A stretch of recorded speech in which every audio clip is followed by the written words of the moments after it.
everybody. What's up, Mac? How are you? Everything's cool, man. What's happening? Everything's good.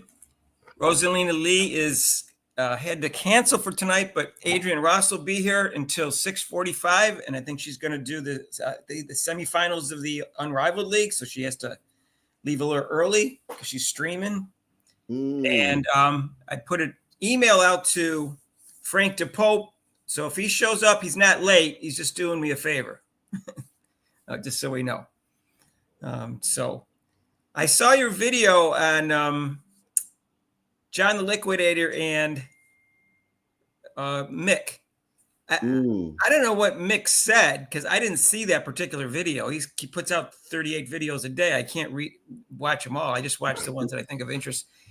I thought he sounded like all he said was, I didn't think she'd continue to be this popular, instead of John the Liquidator made it sound like he was saying he was hoping she wasn't going to be this popular. So I don't think what's wrong with saying he didn't think she was going to be this popular or continue to be this popular, I guess is what he said. Do you know what did Mick exactly say? Do you have the exact quote that he said? No.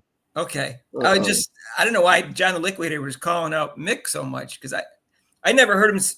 I don't think he's a fake. I think he's a big fan of Caitlin Clark. There's no indication he's not. I don't know where John the Liquidator is coming from. So, I mean, he did say something in the video, like he said, Mick, like every time he makes a video, Mick comes back and makes the same video behind him. Maybe like he may get some. Mick gets makes a lot of different videos, and he gets them from a lot of different sources, because you can tell where he gets them from too, because he pulls them out and stuff like that. I don't know if he goes to John the Liquidator to get ideas or not. I get ideas from other podcasters, so I'm not going to sit there and criticize that.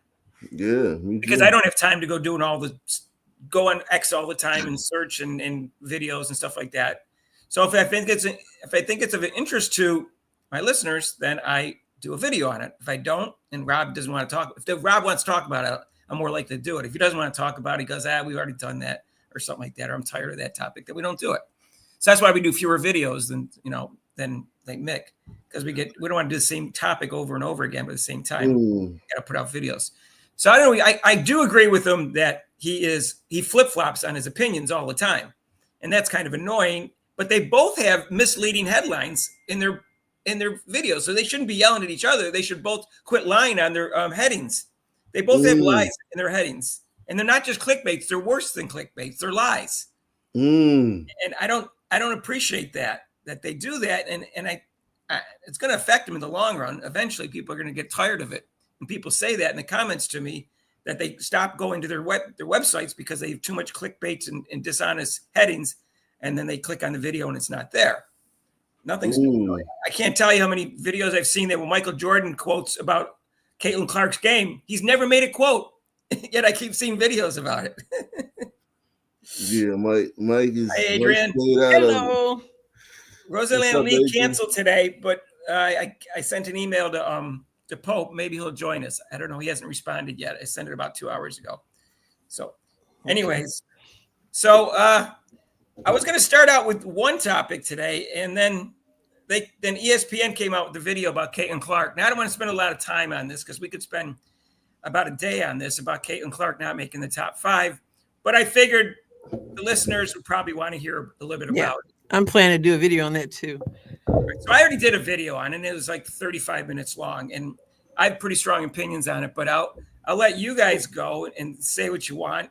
And I one thing about the video is what's upsetting some people, besides the fact that, she didn't put him in the top 5, was they used her in the headline and then didn't put her in the top 5. Well, that was something I commented on as well. And if you're going to put someone in the headline, she should be in the top 5. Like, no, it wasn't even she should be in the top 5. Is she the greatest player of all time, right? You're going to at least put her in the top 2 or 3 if you're going to put that in the headline. That's just unfair. And the other part that bothered me was 2 people were from UConn, and the other was a sister who has that tribalism going. That's what bothered me, is that there wasn't a neutral panel. And it's ESPN, so it's not neutral to begin with. But anyways, so go ahead, Adrian, tell us what you can save whatever you want for your video, but tell us your gut feeling about what you heard on the video and stuff like that. Well, I don't think that I'm like, what universe is is Caitlin Clark not in the top 5 with ESPN universe? With all she has accomplished.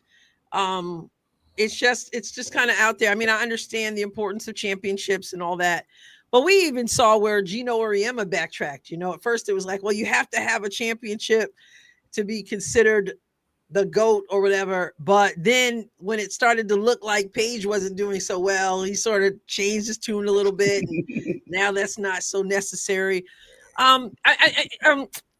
Championships are important, obviously, but remember, she played for Iowa, and what she accomplished at Iowa, going to the final game 2 years in a row, is the equivalent of a championship when you consider how some of these other teams have so many pieces, and she was carrying that team.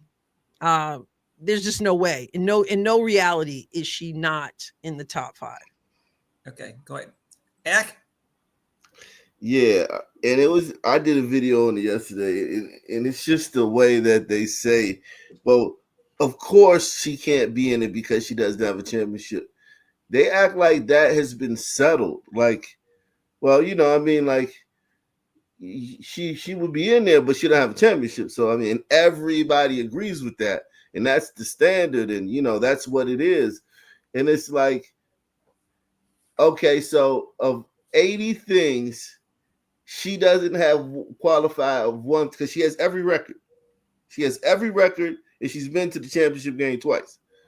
So basically, the only thing on the list that she doesn't have is the championship. And it's kind of like cruel to be like, well, I mean, of course, everybody agrees that that's the one thing that she can't make. We would love to put her in there, but of course, that she doesn't have a championship. And it's like, when did everybody agree that you had to have a championship in college to be one of the greatest? Like a college championship, like a college championship. When did everybody agree that you had to have a college championship to be one of the greatest? Now, a professional championship, yeah. Mm-hmm. But when was that set in stone that, hey, you got to have you have a championship in college to be considered one of the great? Kobe don't have a championship in college. Wilt don't have a championship in college. Steph don't have a championship in college. LeBron don't have a championship in college. Well, he didn't go to college, but they don't have a championship. Well, neither did Kobe, right? I know. I'm just, and anyways, they don't have a championship in college. You have to go on because I have a list of 30 great male basketball players that didn't win a championship, all of whom are considered some of the greatest players of all time. And another list that says they didn't even make the Final Four. And these are great, great players. The list is long. And even professionally, you have some who've never won a championship. I'll get Charles Barkley has never won a championship. That's a different topic. I'll give you that. If you don't, you guys to say what you want to say. If you want to say you'll keep her out because she doesn't have a professional championship, but it's still yet to be seen. And so far, she has every record, and she lost in the championship game to an undefeated South Carolina team and a 31-2 LSU team. Kim Mulkey. It's not like she got bounced by Austin Peay in the first round or Murray State. Mm-hmm. Like, they acting like they really like minimizing. They go into a lot of gymnastics to minimize her accomplishments in the tournament, while like being a stickler to this one thing. Like, say she can't do it. Sorry, and it's like it just seems like a gotcha question. It seems like, you know what I mean? Like it's they weren't saying this. They weren't saying this on a regular basis before. Jay Williams started some of this. And Jay Williams, I want to point out, went to a blue chip Duke team, and he got player of the year. And to be honest with you, he's a below average player of the year of a person who won player of the year. Because I watched Duke. But he did win a championship. And he said, oh, maybe it's the Kobe. I mean, got to have a chip. Now, we're not talking about the NBA or the WNBA or a quarterback in the NFL. In those circumstances where they play 15 to 20 years, sometimes 13 in the old days, but 15 to 20 years, if you don't win one championship, you're not going to become considered the GOAT. That's for sure. Okay. No problem. I have no problem with that. And also, you have a chance to switch teams, go to free agencies, you can go with teams. In college, before, it was very hard to transfer. You'd lose a year. And so if you didn't go to a blue chip school, your chances are way less, regardless of how good or poor your teammates are. So it's a really dumb argument because we all know she had no 5-star recruits. Her junior year, there was 1 4-star recruit starting and 3 3-star recruits. Senior year, same thing. There were just 2 different 4-star recruiters. It went from Warnock to Stokey. They were 4-star recruits. Everybody else was 3-star recruits that actually started for the game.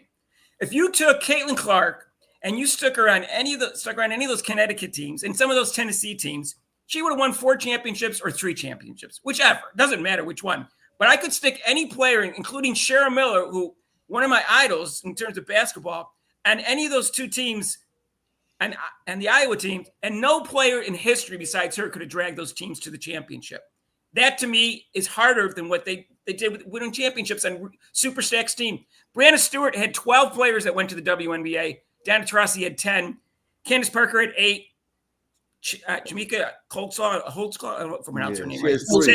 Brittany Griner only had 1, so I'm not taking anything away from her. I don't think. Have you watched that South Carolina?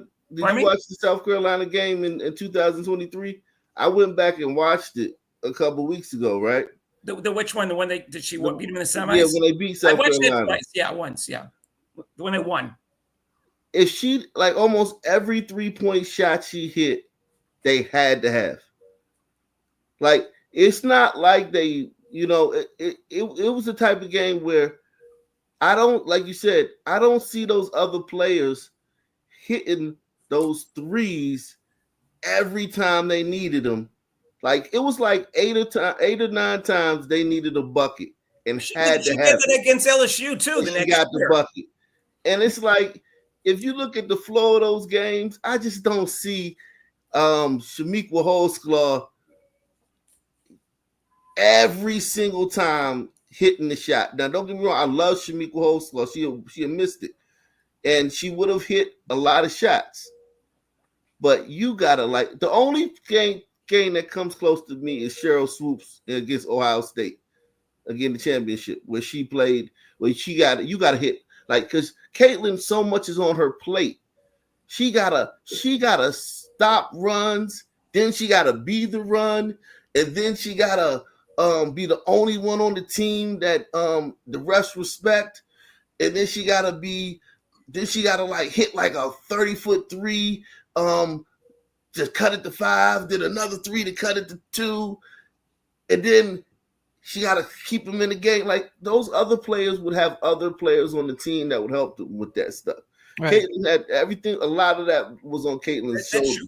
Okay, she had 3 of the greatest games played in the NCAA tournament by an individual within a 2-year period. Out of her 6 most important games, she played 3 great games. That's almost impossible to do. They're all almost 40-point triple doubles, and that was just in 6 games, 3 out of 6. That's unbelievable.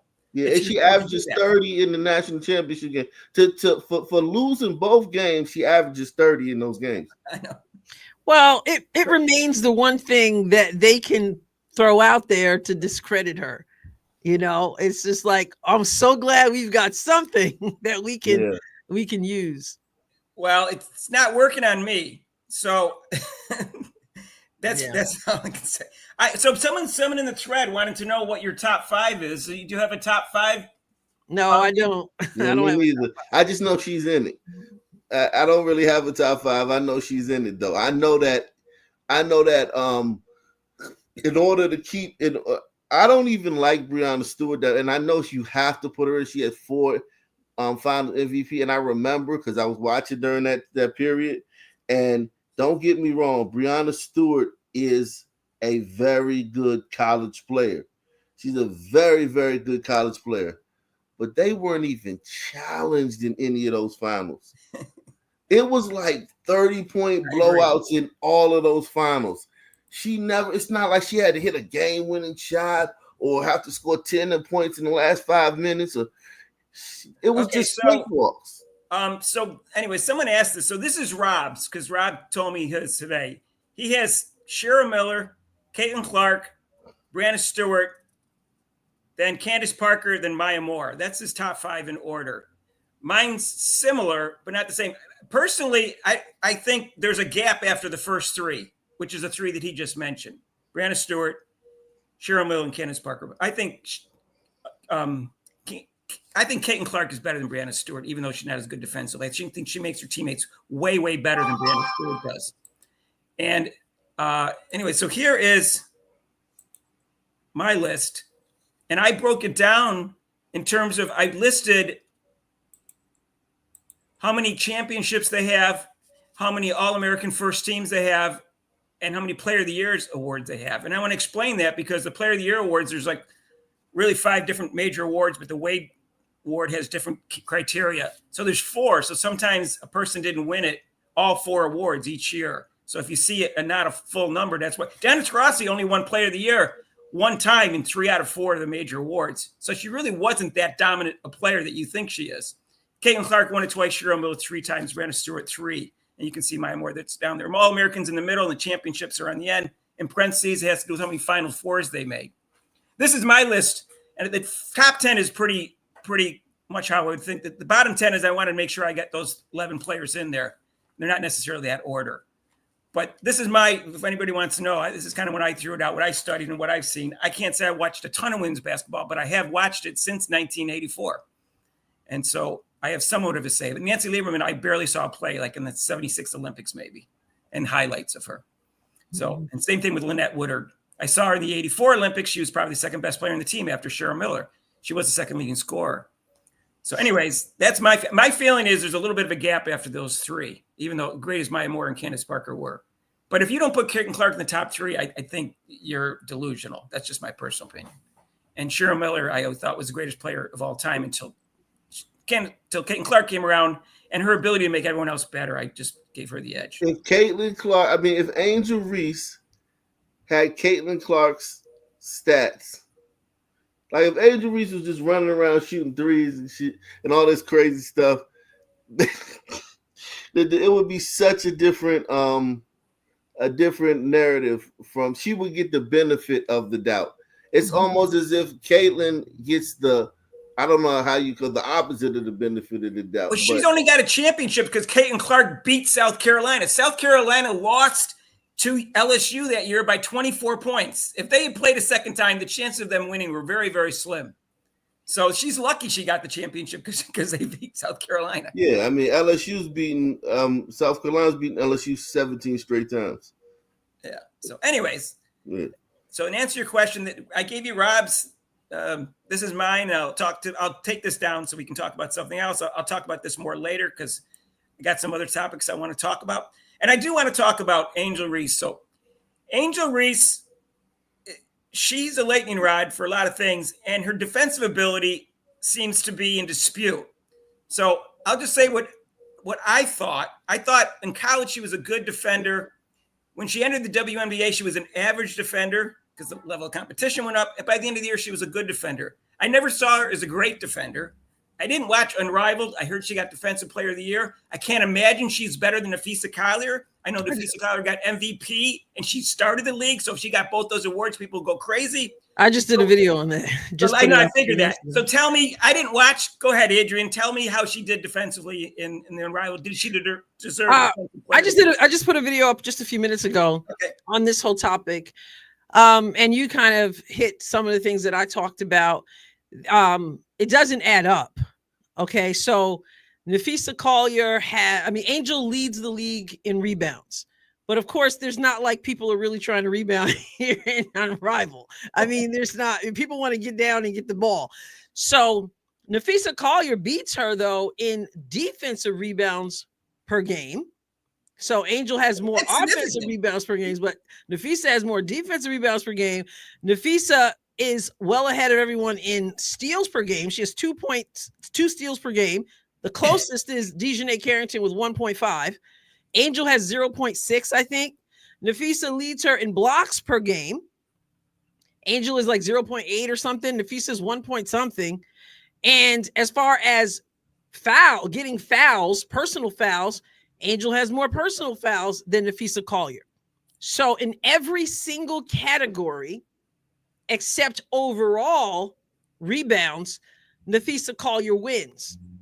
That doesn't surprise me. I didn't even know the stats until now. Right. So the point is, this is where I think this league has to come to grips, because Napheesa Collier won the one-on-one tournament. She's the obvious MVP.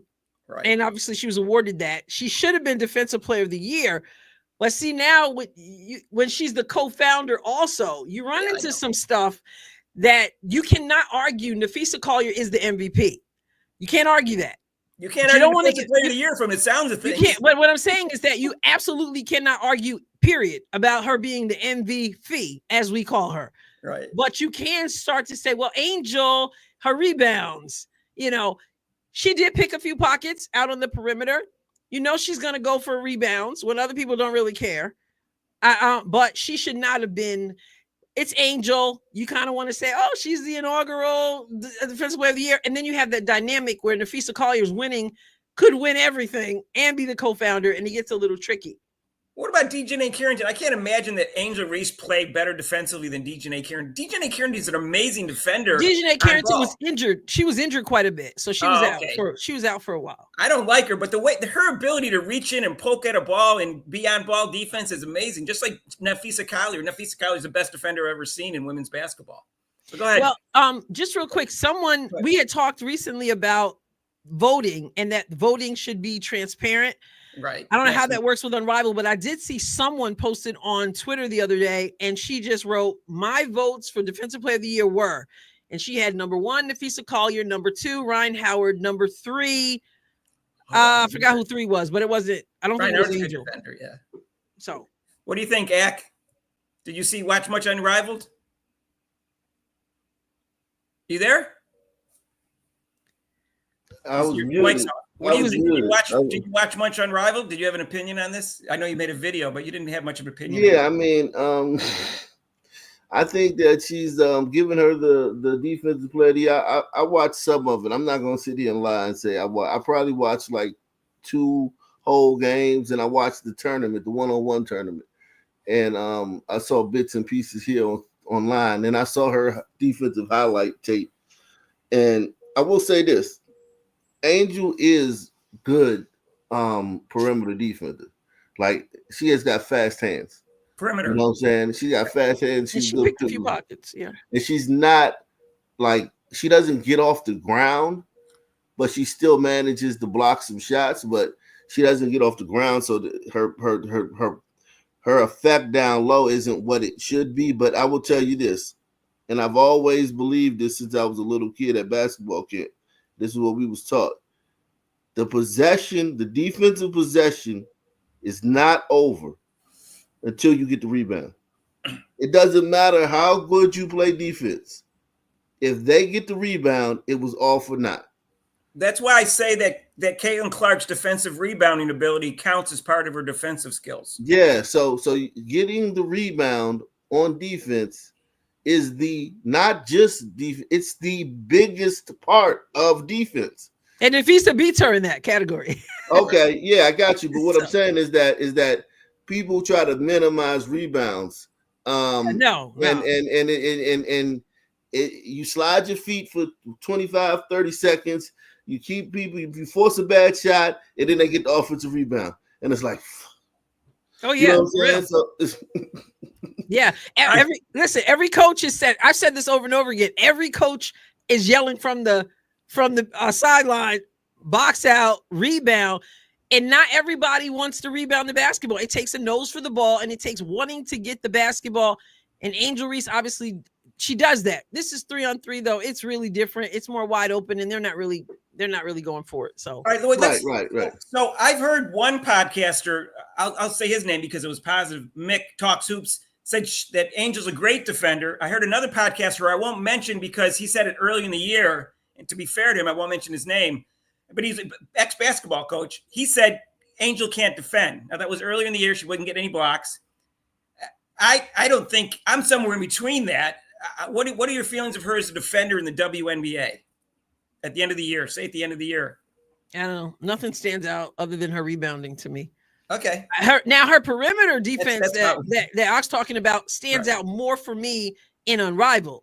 I've seen her do more, in Unrivaled, but as opposed to, nothing really stands out to me other than her rebounding. Okay. Ak, what do you think of her defense, overall defense in the WNBA at the end of at the end of last season, not in the beginning because she was a rookie. I think Angel's defense was pretty decent for a rookie. I think it fell off the cliff after like the All-Star break, but I think before that, like she started off very good playing defense in the league, and she just one thing about her that damn leg, man, is always going to be a problem for her, man. She can't land on it, she can't jump off of it. Yeah, I don't know how much it bothers her, so but I know she doesn't jump very well, and I know she and that's just going to be a problem for her. I did like one thing I did like about the 3-on-3. She played more like she did in high school, because in high school she was a point forward, so she brought the ball up. She's doing that a lot in Unrivaled too. She initiated the offense, and I would like to see her doing that because she does get the rebound, and I would like to see her get the rebound and go, which might help the offense a lot because they don't have many playmakers in Chicago. All right, well, what about this? Like, let's just be nice about this. She was the second best rookie last year. And my question is, next year, will she be the second best rookie again? You mean the second best player in her class? Second best rookie in her class. Yeah, second in her class. Right? I thought you were demoting her. No, Caitlin Clark's obviously going to be the best second-year player in the league. Will Angel Reese? I think Rakia takes a jump. I think Rakia is going to take a jump this year. Will she be better than Angel? Yeah. Rakia's going to be better than Angel. And there is Aaliyah Edwards as well. Camila Cardoza. But I think I was shocked at how good she was. They hid her. The fact that the Aaliyah Edwards, because I was in Unrivaled, they kind of hit her too, but she busted out in the one-on-one, and she's kind of went back to obscurity as well. But I think that really did a lot for her confidence. Yeah. In Unrivaled, and I was like, oh wow. I mean, I didn't know she was that good because at UConn, she felt she like kind of like disappeared into the machine. And last year at Washington, she didn't get any shots. I was surprised at her skill level in the one-on-one tournament. I didn't think she had any skills, but she's one of the best skilled players out there for a big. Yeah, I think Brianna Stewart was surprised too. She's been horrible the whole Unrivaled. Horrible. Brianna Stewart. Horrible. Yeah, I wonder if she's feeling guilty about the finals. I mean, it's bad. I mean, it looks really, really bad. Yeah, she's not going to be one of the top 3 players in the league next year. It's going to be Nafisa Collar, Asia Wilson, and Caitlin. She fell off a cliff. And here's the thing about Brianna. Even when she was good, her game was not tantalizing to the eyes. No, I never thought she was an exciting. It was kind of like all right, she's good. She's a good player, but she's just she's a hard watch, very hard watch. So we got Cameron Brink coming back from an injury, so it might be another year before she's at full tilt. But Camila Cardoza is going to have. She started last year with an injury, and she's going to have a better coach who's not going to favor Angel as much, I hope. And she's got something to prove. She probably wants to, show that she can do it, and she's got good size. So I really think she's got a good future. Rakia Jackson, she didn't even make first, second, or third team All-American yet, but everybody thinks she's real talented. We'll see. We'll see what her career is. I think she's talented, but I don't know if people are overstating it or not. I mean, you just look at that All-American stuff. You know what I mean? But I've watched her play since then. So but I mean, like, if you just watch her play, she's like, what 6'2" person in the league can do what she does? I don't know. She hasn't blown me away yet. I haven't been overly impressed either. But Unrivaled is not the WNBA, so I just haven't been. She's had spurts, but other than that, I just think that like stopping and popping, like and shooting threes and then the post moves. I don't know. I just haven't seen too many people do what she does on offense in spurts. And the coach said that too. The coach said the reason she didn't get on the court as much was because of her defense. He said it was her defense that kept her off. Okay, so my next topic is the commissioner, who I think is the worst commissioner in American sports. And so my question is, do you agree with that? And if so, what do you think she's doing poorly? And maybe is she doing anything right? And what do you think she needs to do to turn this league around and make it a more likable, better league? So it's kind of a broad question. So anybody can go. You can go first if you want. It's tough, man. The things she's got to deal with, okay? The things she's got to deal with. When you're talking about dealing with all these women that are so entitled and will call you racist and will, like, here's the thing, she's white, right? So she's white, and at any moment she could be branded a racist. And she's a woman, so it's different than a white guy commissioner being branded a racist. She's emotionally invested in this in a different way as a woman, so that really might hurt her more, to her core, being branded a racist.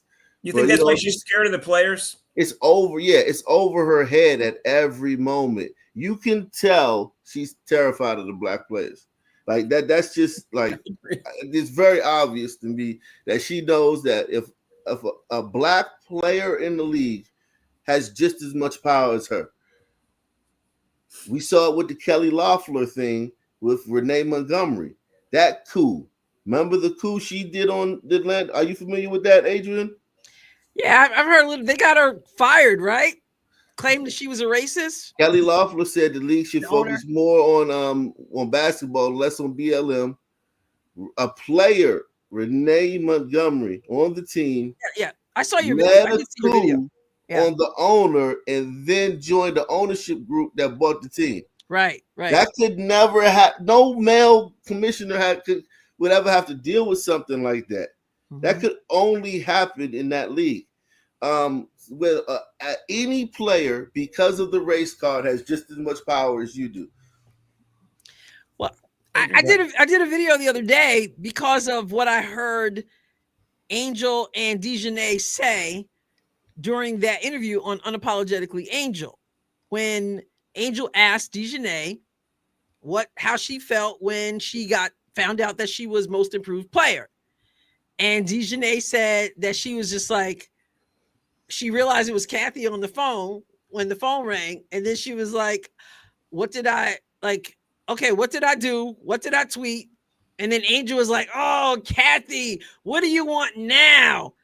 So that whole exchange, what I picked up from there was that there has been an attempt from Kathy to sort of rein these players in, whether it's on social media or otherwise, because the immediate reaction was, what did I tweet? And Angel was like, oh man, what Kathy, what do you want now? So something is going on where she's tried. It hasn't worked. But I agree. I agree that skin color probably plays a factor. People are always talking about nails. When are they going to change the nail rule? That has become a racist. Somehow that's a racist thing to say your nails shouldn't be clipped. You're messing with the cultural aspect of this. So white women wear nails too. Maybe she agrees with it or not. She's either frightened or she agrees with it. But certainly there's some cards that people are holding, and it limits what she can do. You've got to have an attitude. Like you see what Cheryl Miller said on the interview on she doesn't care what anybody thinks. And she said, I'd rather be an advisor, because I would say, okay, you got to go. You're fired. I can't believe you did that. I'm going to pray for you, and on and on. But you need somebody who's got nothing to lose, nothing to gain. You're not worried about what people, you just got to be able to be free. And she's not free in this league.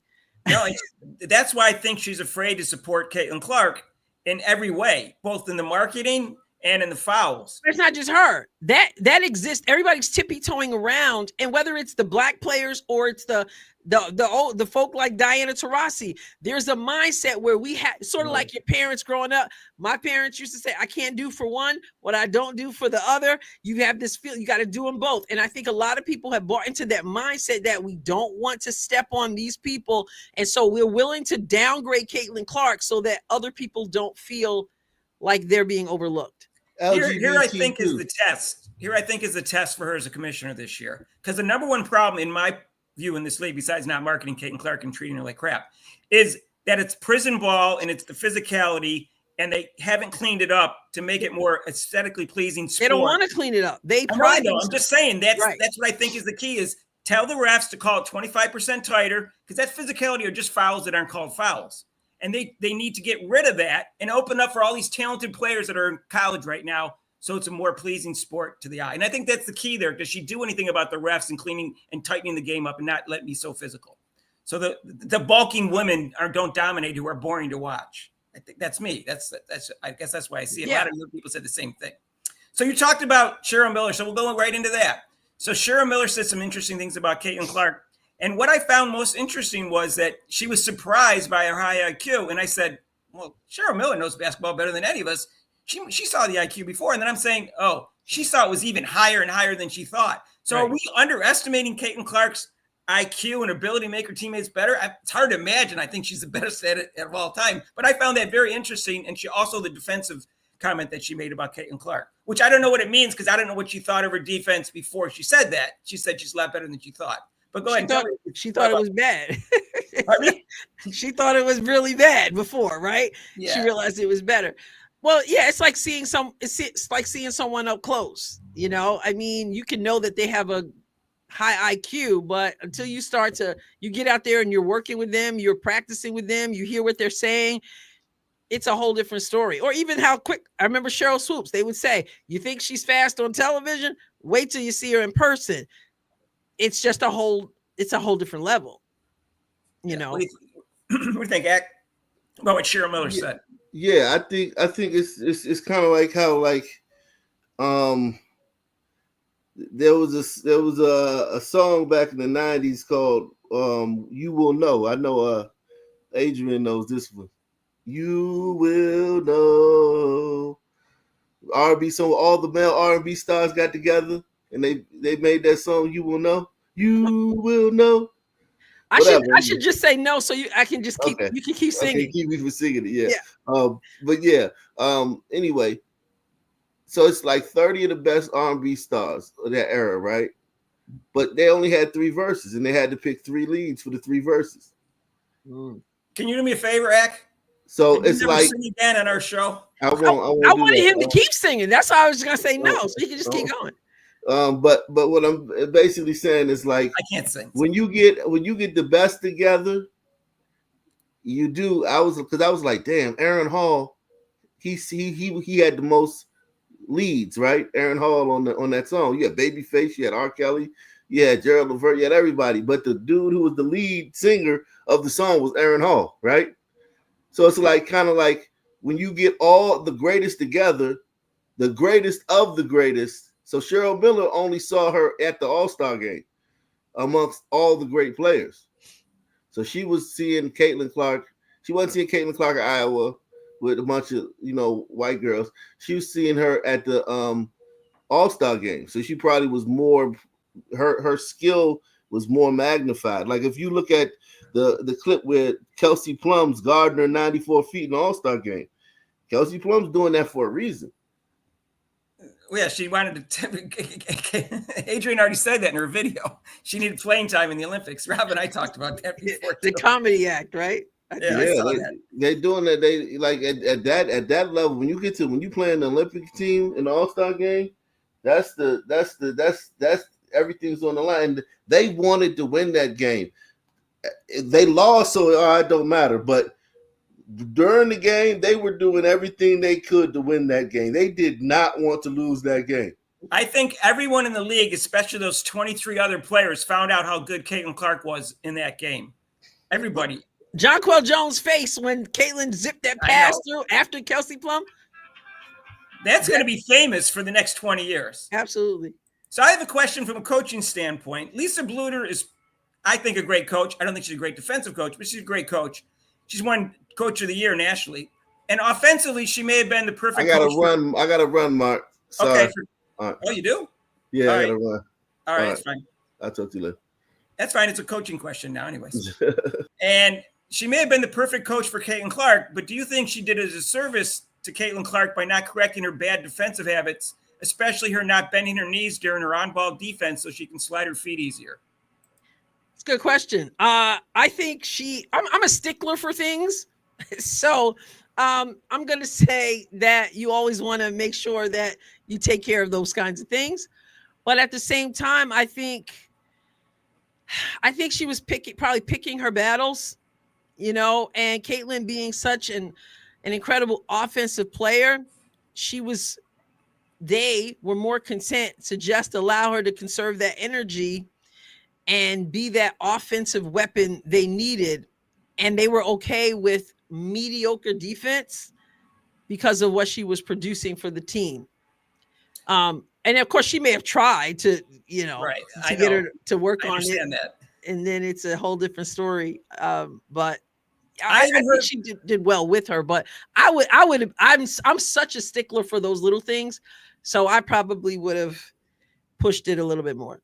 It drives Rob crazy because Rob was an excellent defender. And he's saying, listen, yeah, it takes a little bit more energy to bend your knees, but then you save some energy because you can move your feet and slide, and it takes less energy to change direction and move at that point. So she's going to make up for that energy sometimes with that. So anyways, good defense hurts, period. Rob says you spell defense work. It hurts. And in one of the practice videos or something, the video I heard Coach Sides say, bend your knees. So I know she was taught that even though Sides doesn't know much about defense, at least she knew enough for her to bend her knees. Definitely bend your knees, sitting position. If it doesn't hurt, you're not doing it right. Yeah, I know. I wrestled and we bent our knees to circle around the other person so you could get more, in a better stance and everything like that. I imagine that they're still doing the old defensive drills of zigzagging, your zigzag sliding drills, not just around the perimeter, but zigzag from one end of the court to the other end of the court, diagonally across from baseline to baseline. I think so. So I think that Stephanie White is going to make that a priority this year, at least correcting her stance, if nothing else. And yes, it takes more energy on defense, but I think she'll play fewer minutes this year. And also, not everything's on her because she's got more talent around her. That'll save a little energy there. Right. But it also drives Rob and I crazy when she's in no man's land and doesn't cover her person by the 3-point line when the person is capable of hitting a 3-point shot. And then she gets there too late and they drill a 3. So that drives me crazy. So you got to go in 5 minutes? Yes, sir. So what do you think is Angel Reese's upper limit? Second team All-Pro, first team All-Pro with MVP considerations, or MVP? The thing with Angel Reese, like I did a video the other day, is that she's working hard. I guess she's working hard. She's working with Lisa Leslie. She wants to get better. She's got potential. I think it depends on, I could sit here and say whatever. It depends on Angel Reese. How hard is she willing to work? She has something that other people don't have. She has a desire to get the basketball. She's got to work on her deficits. If she's willing to work on those, maybe the sky's the limit. She's not the most athletic person, but she seems to be she gets in the game. You don't see her huffing and puffing for air. She's working hard, but as far as she goes, I don't know. I see her honestly as a mediocre player with a strong motor. I don't see her, I may give her makes good. You better than a mediocre player. I said at one point I called her last season mediocre at best. Then I upgraded it to good. I see some good things about Angel, but she's not the player that they're trying to make her be. And I don't understand how she got where she is without some of these things being corrected, like basic things. So, and when the pressure's on, she reverts back. At least that's what I saw in Unrivaled. I saw some good things. I saw some changes.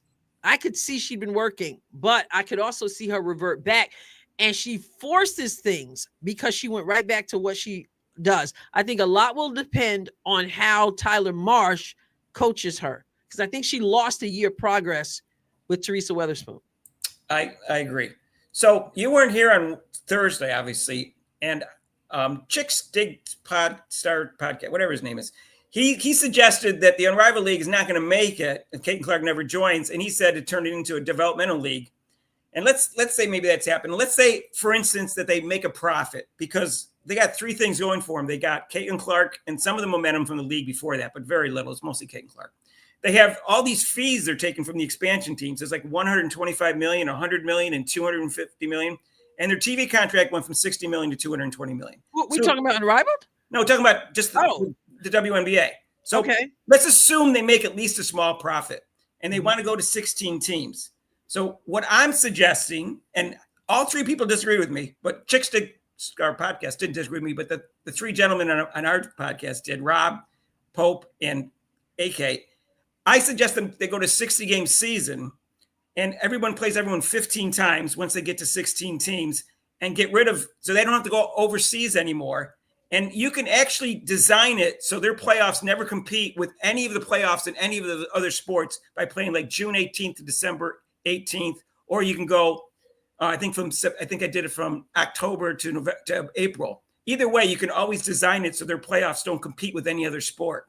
And it gives them 6 months. They don't have to go overseas. So yeah, now they're playing 60 games. But before they were playing 40 in the WNBA and then 30 or 40 off in wherever they play, in China, Europe, wherever, Russia. So what do you think of that? Playing 60 games and getting rid of Unrivaled for that off season and going overseas off season? Well, not everybody's playing Unrivaled. Not everybody goes overseas. A lot of them do. A lot of them do, but not everyone. Everyone does. 60 games. Are we ready for 60 games? I mean, right now it's hard. 4 years from now. 4 years from now, like when they add the 16th team, and they start to make a profit. Okay, so we're assuming they're going to make a profit. Yeah. I don't know. I mean, I don't know. I don't know. People, it's hard enough, like I said, to get people to watch the 40 games. So now you're talking about 60 games. I would like to see them play more. I mean, and that's the thing that comes into play with the conversations about money as well, because they're not playing long seasons either, you know? Right. That's my point. That's my point is they're asking for all this money and they're only playing 40 games. But they said, oh, the women's bodies are going to break down. I said, well, they're already playing 78 games. And they said, well, it's more physical in the WNBA. I said, then clean up the league and make it less physical. You could play 60 games and it won't be taxing on their bodies if they clean up the sport. So then you only play 60 games. You can have the playoffs be best of 5, best of 5, best of 7 at the most, not 3 best of 7s or anything like that. And I think it would work. And if they're making a profit, they're going to make more profit because they're going to be playing more games. That the television contract are going to go by the number of weeks that you have, not in the number of games they televise, not by the whole year, because the contracts will go up. At 2028, I'm talking about, when they have 16 teams. Everyone plays everyone 4 times. Real simple, real fair. I think it would work. And you could start at June 18th so that the college players don't have to start right away. So, give them a break. Okay, so what would they be coming up against? Because I don't even know why they do it the way they do it now, the months that they're doing now. They would be coming up. I mean, no one's playoffs. I get that, but. Right, no one's playoffs. They'd be coming up regular season. During their regular season, they'd be coming up against baseball, regular season, and baseball playoffs. And then they'd be coming up regular season, college, and pro football, and also the beginning of hockey and the beginning of basketball. But their playoffs won't come up against any other playoffs if they do it like between Thanksgiving and December 18th. They do. But their regular season would be in competition that way, yes. But it's always, I mean, that happens with every sport. Basketball and football are competing head on for 2/3 of the season. This is the WNBA. I get that, but they're, that's only 40 games. So that's the only way to get in 60 games is to extend it somehow. So are you saying that so the people who enjoy going overseas, not everybody's complaining, I guess, about going overseas. They make better money, but I mean, they can make a lot of money. So then it would be a requirement then that they not play overseas? I don't think they would have the energy or the time, or their bodies wouldn't be able to take it because they're already playing 60 games plus the playoffs. So they wouldn't want to. No, my point is My point is that you're saying they would have to do that. I'm not saying do that and go overseas. I'm saying if you're going to play in the league has to be set up so that those are 60 games. And so you are obviously you're playing the whole season. So they have no opportunity to go overseas if they wanted to go overseas, even if they could make more money over there. I think you could forbid them if you needed to. What's your benefit? What's the benefit to them? To be forbidden or to benefit of 60 games? Their Yeah, salaries. Pardon me? The whole thing you just proposed. What's the benefit? They're gonna make more money and they won't have to go overseas. They're gonna make more money. I think in the long run they're gonna make more money if they my question is, are they going to make more money than they make overseas? I don't know that. Are they going to make more money than they make now? Because that could be a huge thing. I don't know that either. Yeah. I know that the league is capable of making money because of the franchise fees they're charging for expansion.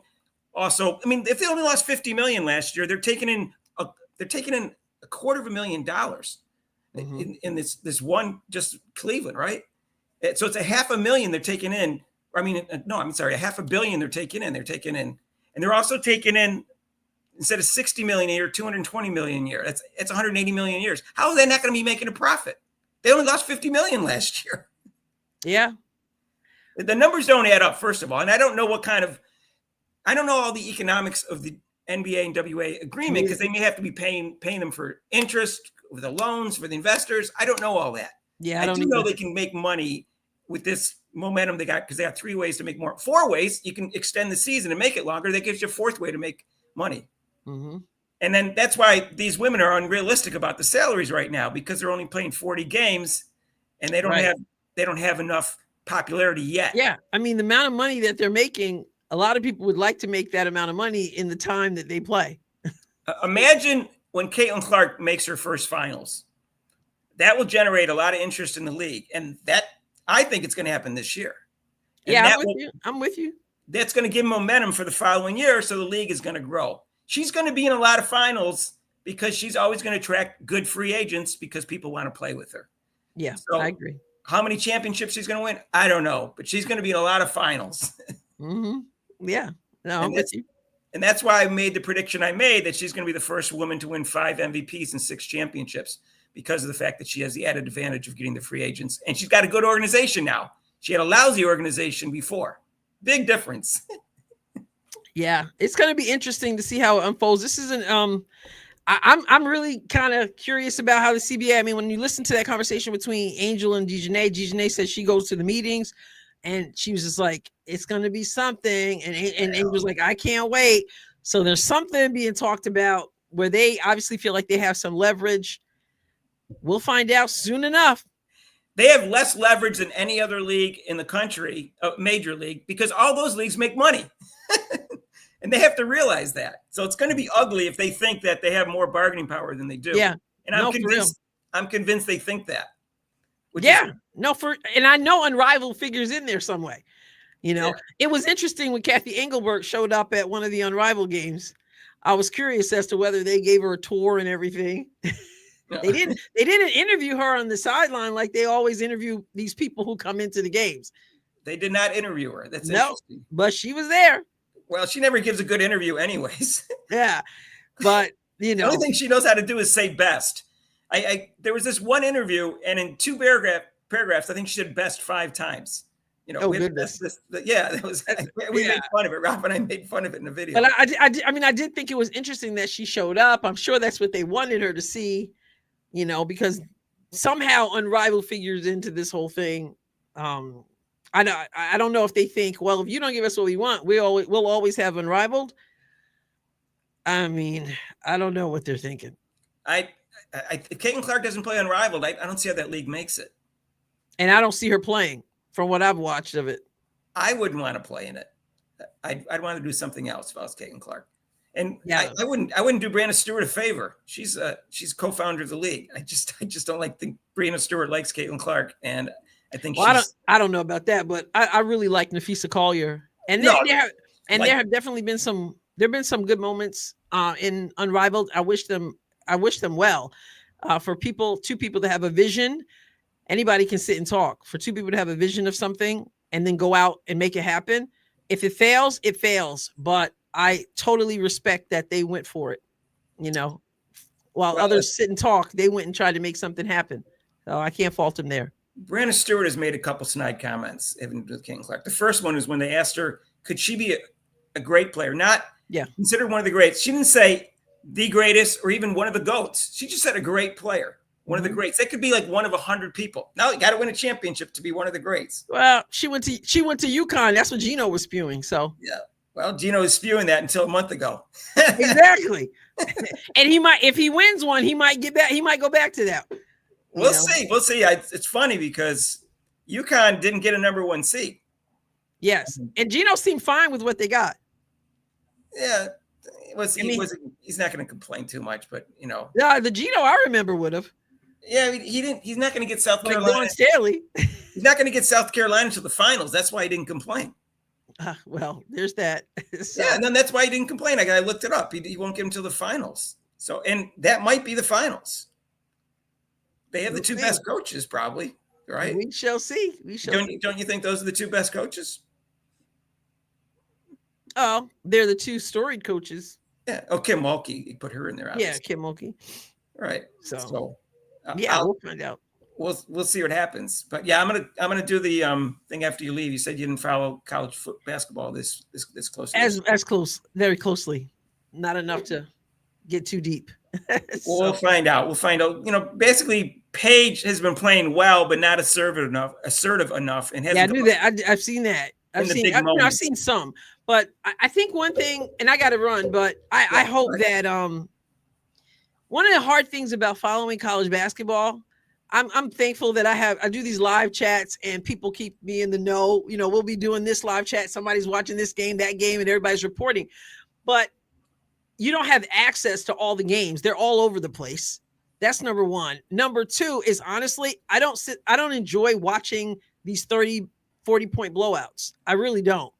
Yeah. And you get a few of these games that are competitive, but too many of them are total routes. And that's like a snoozer to me. I just have one quick answer. If they don't play overseas or Unrivaled and they clean up the league, are women capable of playing a 60-game season physically? Sure. Yeah, that they were telling me they weren't. All those 3 guys were telling me they weren't. Every baller plays constantly anyway. So I think so. I was in the minority, but I was pretty sure I was right. Yeah, as far as being capable of doing, absolutely. Because the men play 82 and they play 48-minute games. Yeah. Well, these women are, unless you're Diana Taurasi and you're playing at 42, for them, and even she probably can keep going. So yeah, 60. I would say yeah, absolutely. Okay, just wanted to get a woman's standpoint from that. Yeah, these guys, 3 guys were saying they couldn't handle it. And I was saying, I don't believe that. Interesting. I see other women athletes play a lot all year round. So, all right, thank you. Yeah, for sure. And then let me know when the next time you want to be on. All right, thank you so much. Good luck. Thanks. You did a great job as usual, and good luck with this. What is Unrivaled semis right now? Is that finals tonight? Championship. Who's in it? You got Lexi going against her teammate Aaliyah Boston.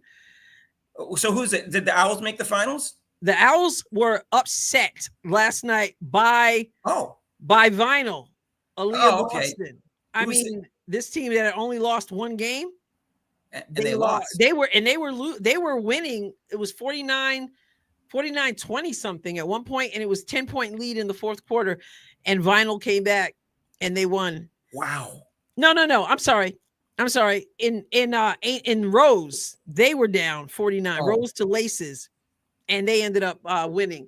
But Lunar Owls in that game was tight, and they never were able to pull away far. But they were up 10 in the 4th quarter, though. So who are the stars of the teams that are in the finals? Who are the big stars of the teams? Okay, so you've got Angel Reese, who's injured. The same wrist is injured, so she was out last game. She's out again. But you have Chelsea Gray. She scored 39 points last night. I just did a video. She's an absolute ball hog, but she scored 39 points, and she's leading that team. And then you've got Vinyl. So that's Teresa Weatherspoon's team, and Aaliyah Boston is in no way a star. She's very disappointing and Unrivaled, but you have Ryan Howard and Jordan Canada and De'Erica Hamby. Yeah. She's deceptively good. Now I haven't watched her in Rival, but in the WNBA, when I watched her play, she was deceptively good, and more athletic than she moves. Vinyl's record was 5-9. And they took out the Lunar Owls, and Lunar Owls has Nafisa and Skylar Diggins-Smith and Alicia Gray. I mean, so we weren't expecting that at all, and that's why I wanted to win. But so now we got Rose, Chelsea Gray, and Lexi Hall, and so Brittany Sykes. It's going to be interesting. My guess is that Angel Reese will probably get the win tonight, even though she's not playing, but her team. But Lexi versus Aaliyah. We shall see what happens. All right. So my pick is South Carolina over UConn in the finals, just so you know. The Final Four, I got South Carolina, UCLA, Notre Dame, and UConn. I got UConn. Where's my Tennessee Lady Vols? Come on. What about they can make the Elite Eight. Where's my Tennessee Lady Vols? No, I hear you. I don't see them getting far either. And I'm hoping Notre Dame can play better than they've been playing lately. And I don't want UConn to win. I don't want South Carolina to win. But of course, we got to be realistic. It's UConn and South Carolina. But I'm feeling upsets. I'm feeling an upset or two. I am not rooting for UConn because I don't like UConn, and I want them to hold it over Paige's head just like they did with Caitlin Clark. Yeah, see how that goes. I'm not rooting for USC because we'll never hear the end of it about Juju being a champion and Caitlin Clark. So I'm not rooting for her for the next 3 years. I'm going to root for her as a person and as a player, but not as a championship. And I'm not going to root for Paige to win a championship. I'll just root for her to play fine and not get injured. I'm not going to be bad about it. I'm just I don't want to hear about it from the other side who are trying to discredit Caitlin Clark all the time. I know there are less upsets in the women's game than the men's game, but I'm predicting there's going to be some upsets. I don't know. Yeah. Well, UConn is going to be it will be an upset because they're not even a 1 seed. So I got them going to the finals. But they beat South Carolina already. So yeah, with Notre Dame, I think is going to make it to the Final Four, but then lose in the Final Four to South Carolina.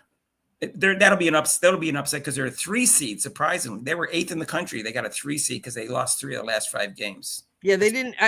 You want to play your best basketball right now? They haven't been, but they can get hot. There's 6 games. Yes. You can get hot. Still always Tennessee, always in my heart. What are they seeded? Do you know? I didn't even know what they're seeded. What are they? 5. I think they're 5. Oh, okay. So you got to play a 1 seed to get to the finals. I'm pretty sure they're 5. Yeah, for 5 seeds, that's not a good seed because then you got to play a 1 seed. But I'm always pulling for Coach Pat Summitt's Lady Vols. Well, my brother lives in Knoxville, Tennessee, for like the last 40 years. We grew up in Rochester, New York, so he's a big Pat Summitt fan too. So he's with you. Rochester, I should know you were from Rochester just by the way you say Rochester. I went to college at Brockport, so. Oh, you did? Yeah. I grew up in West Irondequoit, not about 3 miles from Lake Ontario. I know that name just from the mall. Well, yeah, I hated the weather, but it's got some good people. Good old but Rochester people always say Rochester. So I know that. We say it really quickly, right? Yes, you do. Yes. All right, let me run. Okay, thank you. Thank you. Appreciate it. All right. See ya. Talk to you later. All right, I'm going to pull up the bracket. Since you're leaving, I'll pull up the bracket. We'll talk about Tennessee a little bit. You guys want to talk about the college thing a little bit? I guess you're stuck with it anyways. That's what I'm going to do. Let me pull up the share screen here. And I'm going to talk about the baton thing too, by the way, and the NAACP or whatever, their stupid stance on that. And I'm going to talk about that from a legal standpoint. I'm a criminal defense attorney, and I'm going to contradict what other people are saying somewhat, at least the NAACP. And all right. So over here, we got South Carolina, and in their bracket is North Carolina and Duke is the 2 and 3 seeds, and the Maryland and Alabama over there. I don't see any of them beating South Carolina. Sorry. I don't know. Duke ended the season well, but I don't see them beating South Carolina, but it'll probably be Duke against South Carolina over there, in my opinion, in the Elite 8. And South Carolina will get to the Final Four. This bracket over here is UCLA with the 2 seed is North Carolina State, who also finished the season pretty well. Ole Miss, Baylor, they're not really going to challenge UCLA, I don't think, and LSU. So LSU, North Carolina State, that if they meet, that looks like a great matchup to me. So I don't know who's going to win that one, but I think either one who wins that one is going to lose to UCLA, in my opinion.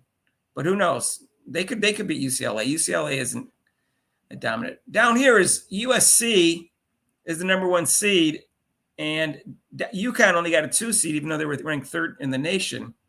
They're going to play, and I think Gino's going to outcoach, what's her name, Gottlieb?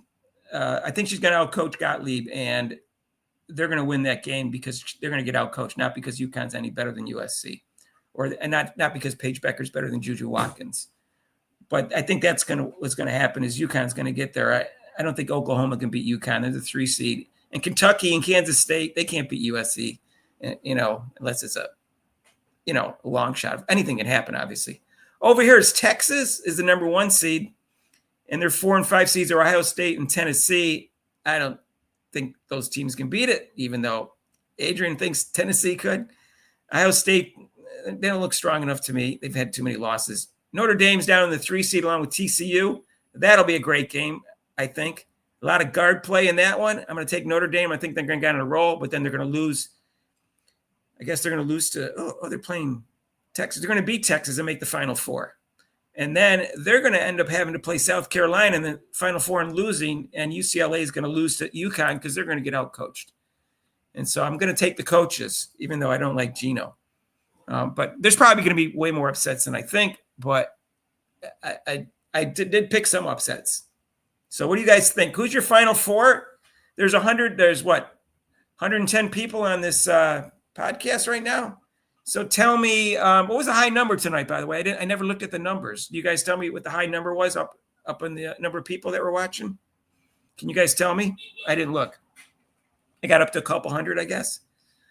So what do you guys think is your Final Four? And then who's your Final 2, and who do you think is going to win? So that's, you don't have to do all the whole thing, but that's what I think is going to happen in the tournament. So I got right now, I could change, if someone starts playing really well and someone starts playing really not very well. But right now I would say South Carolina over UConn, even though I'm not sure if UCLA gets in the finals against South Carolina. I guess South Carolina would still win. UCLA, it's tough to beat a team like that twice. So we'll see. Rob's taking South Carolina too. So what do you got? Who you guys taking? We'll see. I guess I'm rooting for UCLA, and because I don't like Dawn Staley, so I don't want South Carolina. I don't want to see Juju or Paige win a national championship. I don't want to hear about from their fans. Discredit Caitlin Clark, sorry. And I like Notre Dame, so I like Hannah Hidalgo. I'd like to see Notre Dame win. UCLA, if they win, I'm fine with that. And TCU, I'm fine with that. Anybody but South Carolina, UConn, or USC. So there's about 10 teams that could win it.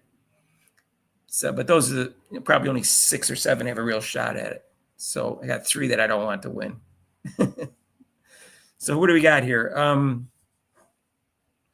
right. So Basil's always talking. Let's put him up here. I'm not locked in. UCLA, UConn, Duke, and Tennessee. In what? Oh, I don't understand. You got Tennessee in the Final Four. All right. Adrian should be happy with you. And UConn and Duke, and then UConn winning it. South Carolina, who's going to beat South Carolina? Who would they lost? Going to lose to Duke? I guess they're losing to Duke, right? They would have to lose to a 4th seed, a 5 seed, or a 3 or 2 seed in that bracket.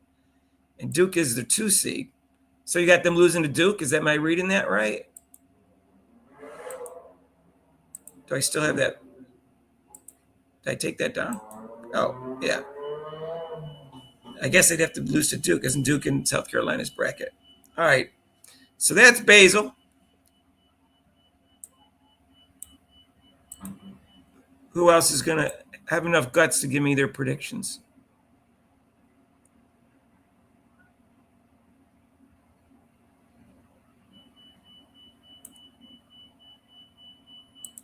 All right. Someone named Rick. Hi, Rick. I don't know you. I don't recognize your name, but welcome. UCLA, USC in the Final Four, Notre Dame and South Carolina. Okay. Do you have a winner? Do you have a winner? South Carolina loses to UConn. Okay. Basil says South Carolina, UConn. All right. Is South Carolina going to play them before the Final Four? They're in a different bracket, aren't they? I don't think that can happen. I could be wrong. I mean, I'm not looking at the thing. Oh, it's a Duke. Okay, you're saying a Duke. You corrected yourself. All right. Oh. Okay. Juju can shoot 7 for 31, which she's perfectly capable of, and still end up with 33 points. USC ain't losing to nobody. I will say this. If there's a close game, USC is at a distinct advantage because Juju Watkins has the best whistle I've ever seen in my life, especially when she drives to the basket and into a crowd of people where she initiates the contact and they give her a foul call anyways. And so that gives you a big advantage in a close game down the line. She just go and drive there and get the free throws and shoot 80% from the free throw line, which is way better than shooting 50% or 40% from her jump shot. And so I will say that's a possibility that they won't lose any close games because she'll always get the free throw call. That's just my feeling. You could say I'm crazy, but she's got the best whistle I've ever seen in my life. And I like her. So I'm not taking anything against her, but I think it's a bad habit that she has because she's not going to get those calls as a rookie. She may get a second-year player in the WNBA, but as a rookie, she probably won't get those calls. So anyways, who else is going to make some picks here for this? UCLA, Vadim. UCLA over Notre Dame? Okay. Who's your other two Final Fours? That's the finals. You have other two people in the finals? I can see that. I can see any of those 6 or 7 teams getting in the Final Four. We'll see. If you look at the rankings, there was I'd say North Carolina State was in 9th seed, and they got 9th in the country, and they're a 2 seed. So in TCU, so there's about 10 teams that have an outside shot at. I think there's a gap after 10 because there was 5 losses or 6 losses, and then the next one was 8 or something like that. All right. So let's see what else. All you college experts, let me know what you think. And we'll go here. All right. Con Landing, welcome. I don't know who you are. UCLA, USC, South Carolina, and TCU. TCU, that's going to be an upset there. The final will be the battle of the USC. South Carolina will win it all. All right. Well, doesn't USC and UCLA, they have to play in the Final Four. I don't think that could be an all final. I don't think that's true. So, all right. Here's Bobby. Bobby never has an opinion of anything. So let me just see what he has to say. Bobby's very shy. He never predicts, has any comments whatsoever. Final Four prediction: UConn, South Carolina, and who cares? All right, who cares? Is that a good team? Are they a 1 seed or a 2 seed? Who cares? Not sure who they are. So that's all he cares about. All right, so I'm going to go over the woman. I guess I can call her a girl because I think she's 16 or 17. Who hit the other girl? I always say woman if someone's over 18. That's just me. If a woman's over 18, I just call them a woman. That way no one can accuse me of anything. And that's the way I was raised. So, although I think there's nothing wrong with them if they're 18 to 21 to call them girls, but I call them women. So these are girls because they're in high school. And there was a race where one woman or one girl hit another girl in the head on purpose, and she's pretending she didn't. And I'm going to show you the video and break it down for you and tell you that the other angle, they say the other angle says that it shows that her arm got tangled up with the other girl's arm. And you can tell that no matter what that other angle shows, the first angle clearly shows their arms were nowhere near together when she reaches back and hits her in the head. And they did the right thing, charging her with a crime. And she should have been charged with a felony instead of a misdemeanor. And she got lucky. And the only reason they probably didn't charge her with a felony is because it was in a sporting event. That's my guess. It's not because she's a juvenile. Juveniles get charged with ag assault all the time, in Philadelphia at least. So I'm going to pull this thing up on the app. I got to get rid of this. If you any more predictions, let me know. All right. So the NACCP guy is trying to claim that she's not a criminal and didn't do it on purpose and that there's no intent there and they shouldn't have arrested her, and he's full of crap. And I'm going to show you that. And it's despicable that he's saying that, to be quite honest, because Basil asked me about that in a comment and I hadn't heard what he said. And then I heard what he said in the interview and I nearly puked because he's a liar.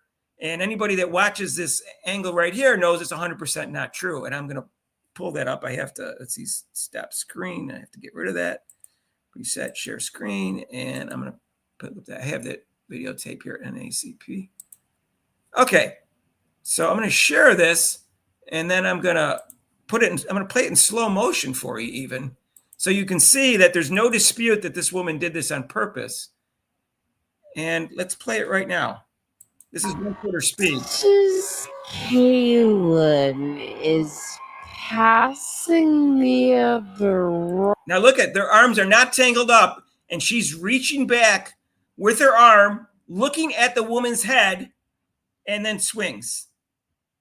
Runner. The ass. Okay, so case closed. The case is over with. They play that video, they slow it down, they show their arms are entangled, and the case is over with. She looks right at her and she hits her in the head. And then after that, she gets off balance, but doesn't hit her again. And it's irrelevant because she already hit her in the head. I can continue to play the video if you want, but it's irrelevant. She claims she's off balance, and that doesn't matter because she already hit her in the head on purpose. Please swings from baton. Okay. So is anybody of the 101 people listening right now thinks that was not on purpose? And don't joke around. Just tell me seriously if you think that was not on purpose. Is there anybody that's willing to say that was not on purpose? Go ahead. I'll wait. I'll give you like 30 seconds to say it. And then you're going to have to defend it why you don't think it's on purpose, because I'm going to ask you. And I'm going to show you the other angle. And the other angle does not back up her side of the story like her and her parents say it does. In fact, she should have never made a statement as soon as she knew they were thinking of charging her with a crime. And I don't know if she knew they were thinking of charging her with a crime when she made a statement, because my clients never make statements. And the reason is because if you say a statement, especially if it's a lie, you can't remember your lies. And then when you can stand, you say something different and you get impeached by the attorney because he goes back and shows your previous statement. And then everybody sees that you changed your story. And then it's over with for you, especially when you have the videotape of this. So that's why you don't make a statement. If you make a statement for the first time, there's no previous statements. There's no impeachment. You can't show inconsistencies. All you can show is that it's wrong based upon the other evidence. But you can't show it's wrong based upon your previous statements. So that's why it's a big disadvantage to make a statement with the police. And I can tell you that as a criminal defense attorney. And I'll show you there's another angle that their parents are claiming. I'll take it off to slow motion, but I don't think it matters. Let me take this off for you. And I looked up the law, and they have like ag assault 1, 2, 3, 4. 3, 4 are misdemeanors, which is what a simple assault is in Pennsylvania. And they got 1 and 2 ag assault, which is the same thing as ag assault felony 1 and ag assault felony 2. The difference between a felony 1 and a felony 2 in Pennsylvania is 1 is extreme indifference to human life. That's an F1. And the other one is not an extreme indifference to real human life. And that's why F1 is worse. But let me just pull this here and show you this other thing here. I guess Striking Caitlin. I just felt a bang on my head and then I fell off the track immediately. Caitlin dropping. I'm going to show you the other angle if I can find it. I should have saved this spot. Oh, okay. It is a decorated. The eye. Everybody has feelings. So Sorry. you're physically hurt, but you're not thinking of my mental, right? Alayla. Why would you care about her mental state? I don't like death threats and racist comments aside. I'm not concerned about her mental state. I'm concerned about her owning up to what she did so she can grow as a human being, and her parents defending her instead of talking to her about what she did wrong so she can learn from it and not do things again in the future. I think it's her parents show like they're lousy parents. And she's playing the victim when she gave the other woman a concussion. So it's just so silly. I didn't have to see your first video, second video, 10th video. I know 100% that she won't do this to nobody. That's her Her parents. parents outraged at You've seen the video and you're going to tell me 100%? So now you're lying on the behalf of your daughter. Okay, whatever. the backlash. The IC Norcom relay team was disqualified.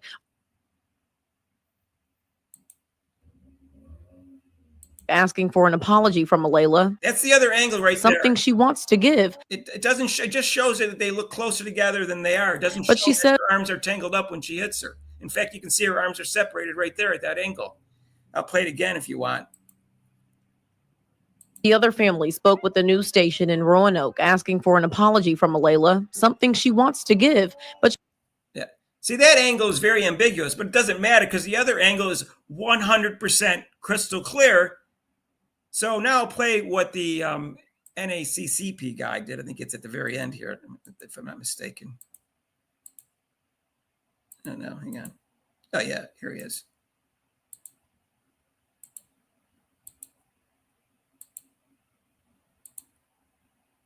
Now, this is the woman you should feel sorry for. She was just running a track meet. Struck with the baton. Now I'm going to show you a different camera angle than the one that's been shown previously. Well, and when you see this, let me know in the comments what you all think. I'm sure you've probably seen this angle before, but it clearly shows that if this was unintentional, that young lady No, it doesn't. He's a liar. Has horrible running form.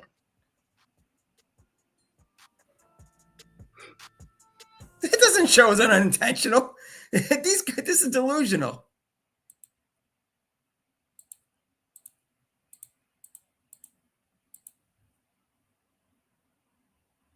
Why are people defending this woman?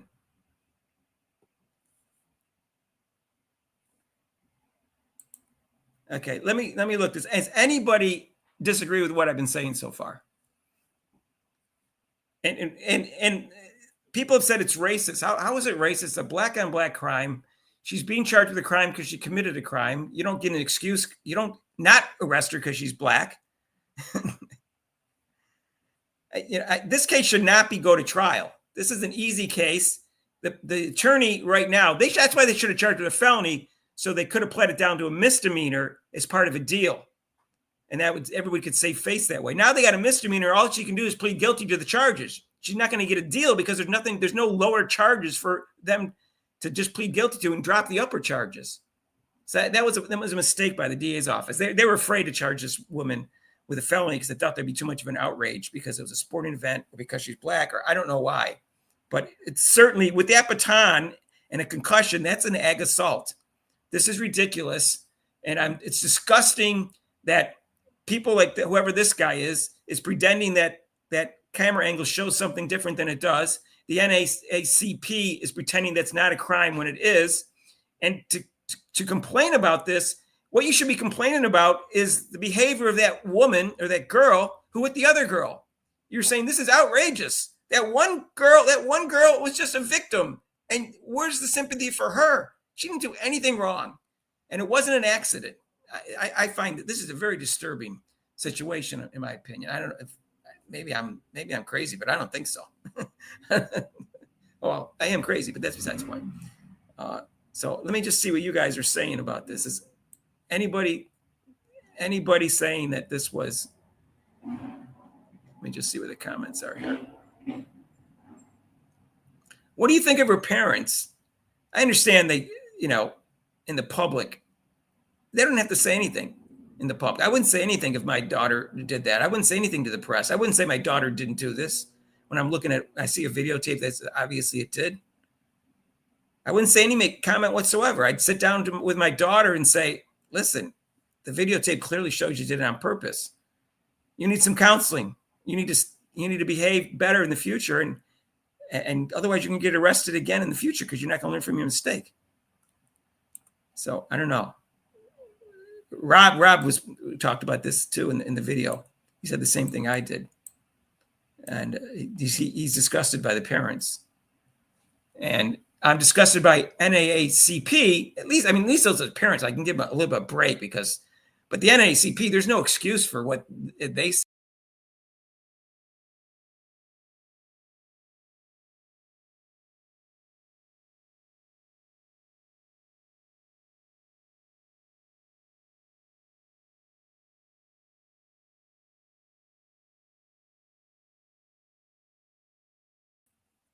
I wanted to go back here and find the NACP interview.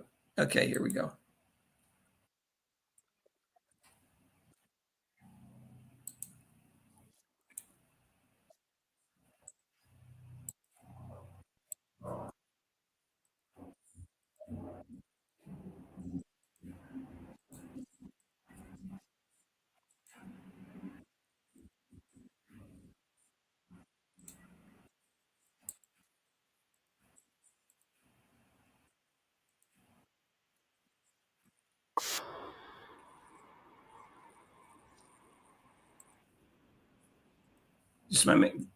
This is up there or no? I got to put up there again. Okay.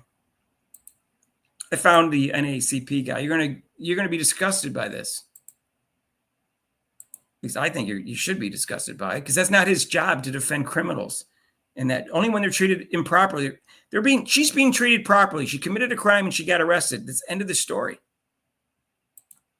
Aren't pleased with.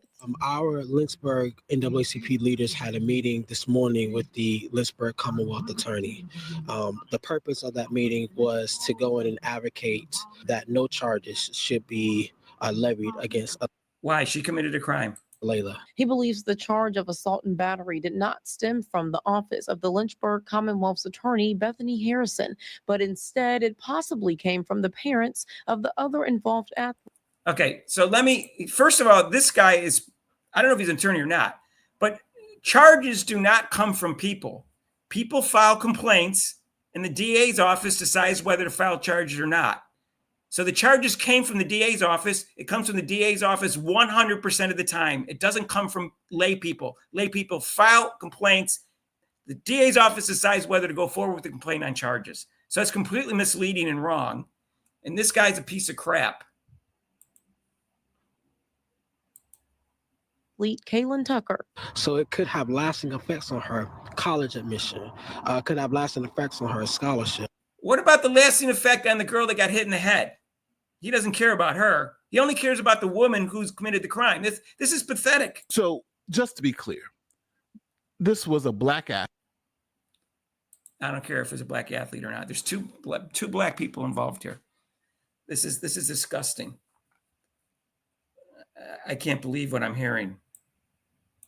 What do you guys, is there anybody disagreeing with me? Just curious.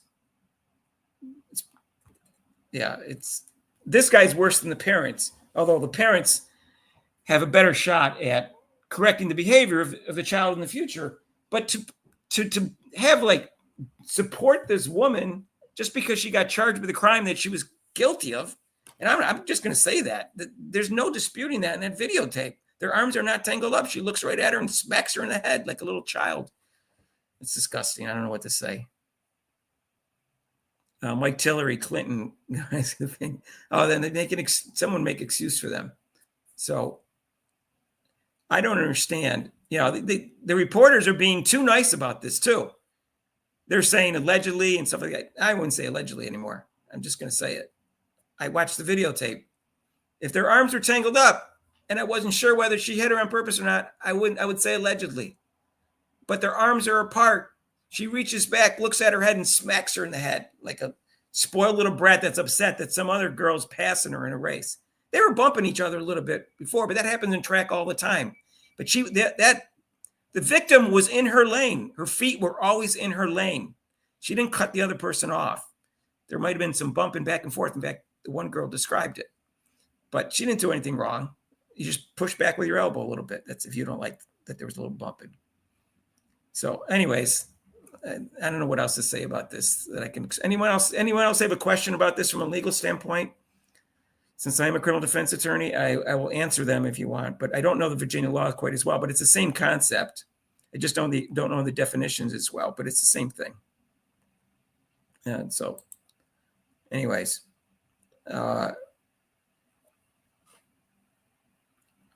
who's made 3 or 4 videos about it?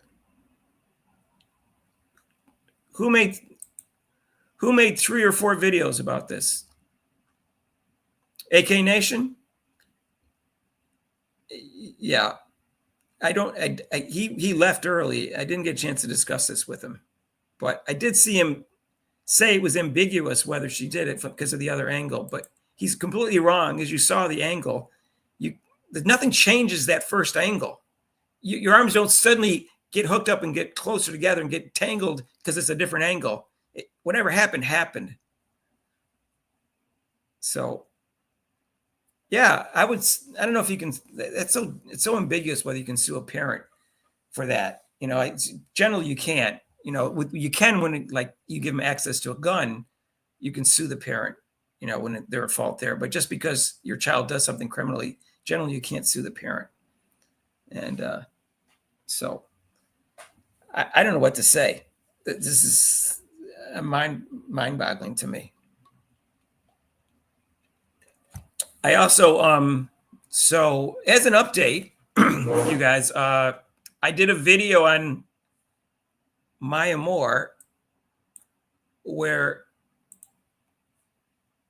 Maya Moore, said Caitlin Clark could be even a better leader.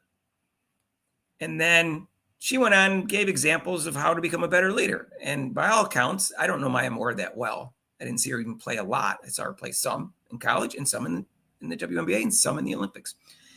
And she seemed like a good leader, but I don't know if she's this fantastic leader that everybody says, because I don't know her well enough.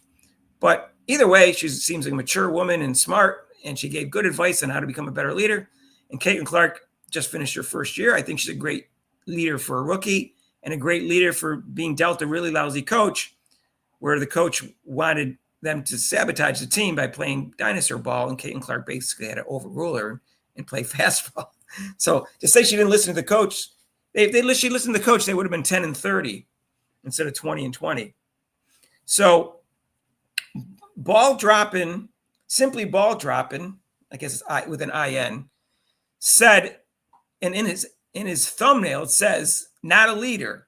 Now she never said she wasn't a leader. In fact, even better implies that she's already a good leader. So he lied, and so I called him out on it in the video, because he said it twice in his video that she's not a leader. Plus, he put it in the thumbnail. So I said at the end of the video, you can come on the show and defend yourself if you want, and I'll be fair about it. And I said, but you're lying, and that's not good journalism, and you need to stop it. And so he made a comment and accused me of all sorts of things, and saying I lied that he said that Juju Watkins was better than Caitlin Clark when she was a freshman and she was a senior.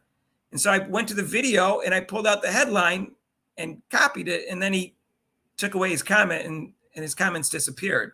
And he called me a liar when the video title says Juju Watkins is the best player in the country, and this was made a year ago.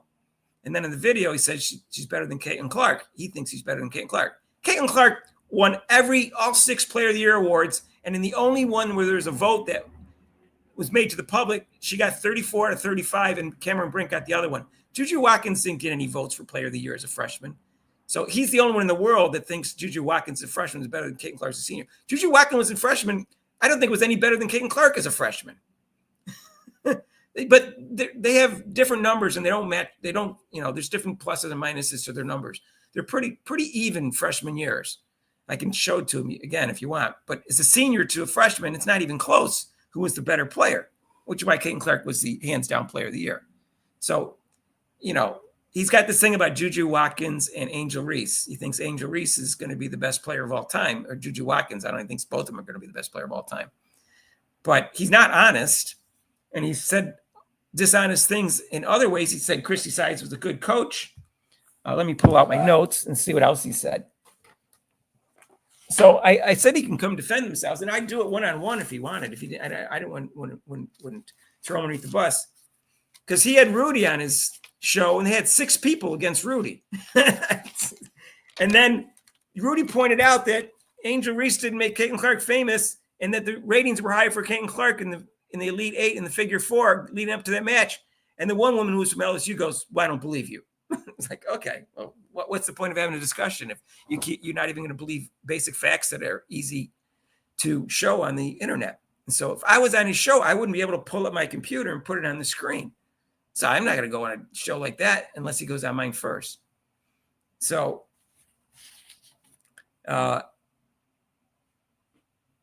Okay, there was no counter argument, Bobby. You guys lied, and I was right. So don't quit lying again, please. All right, so he said other things about. Let me just see.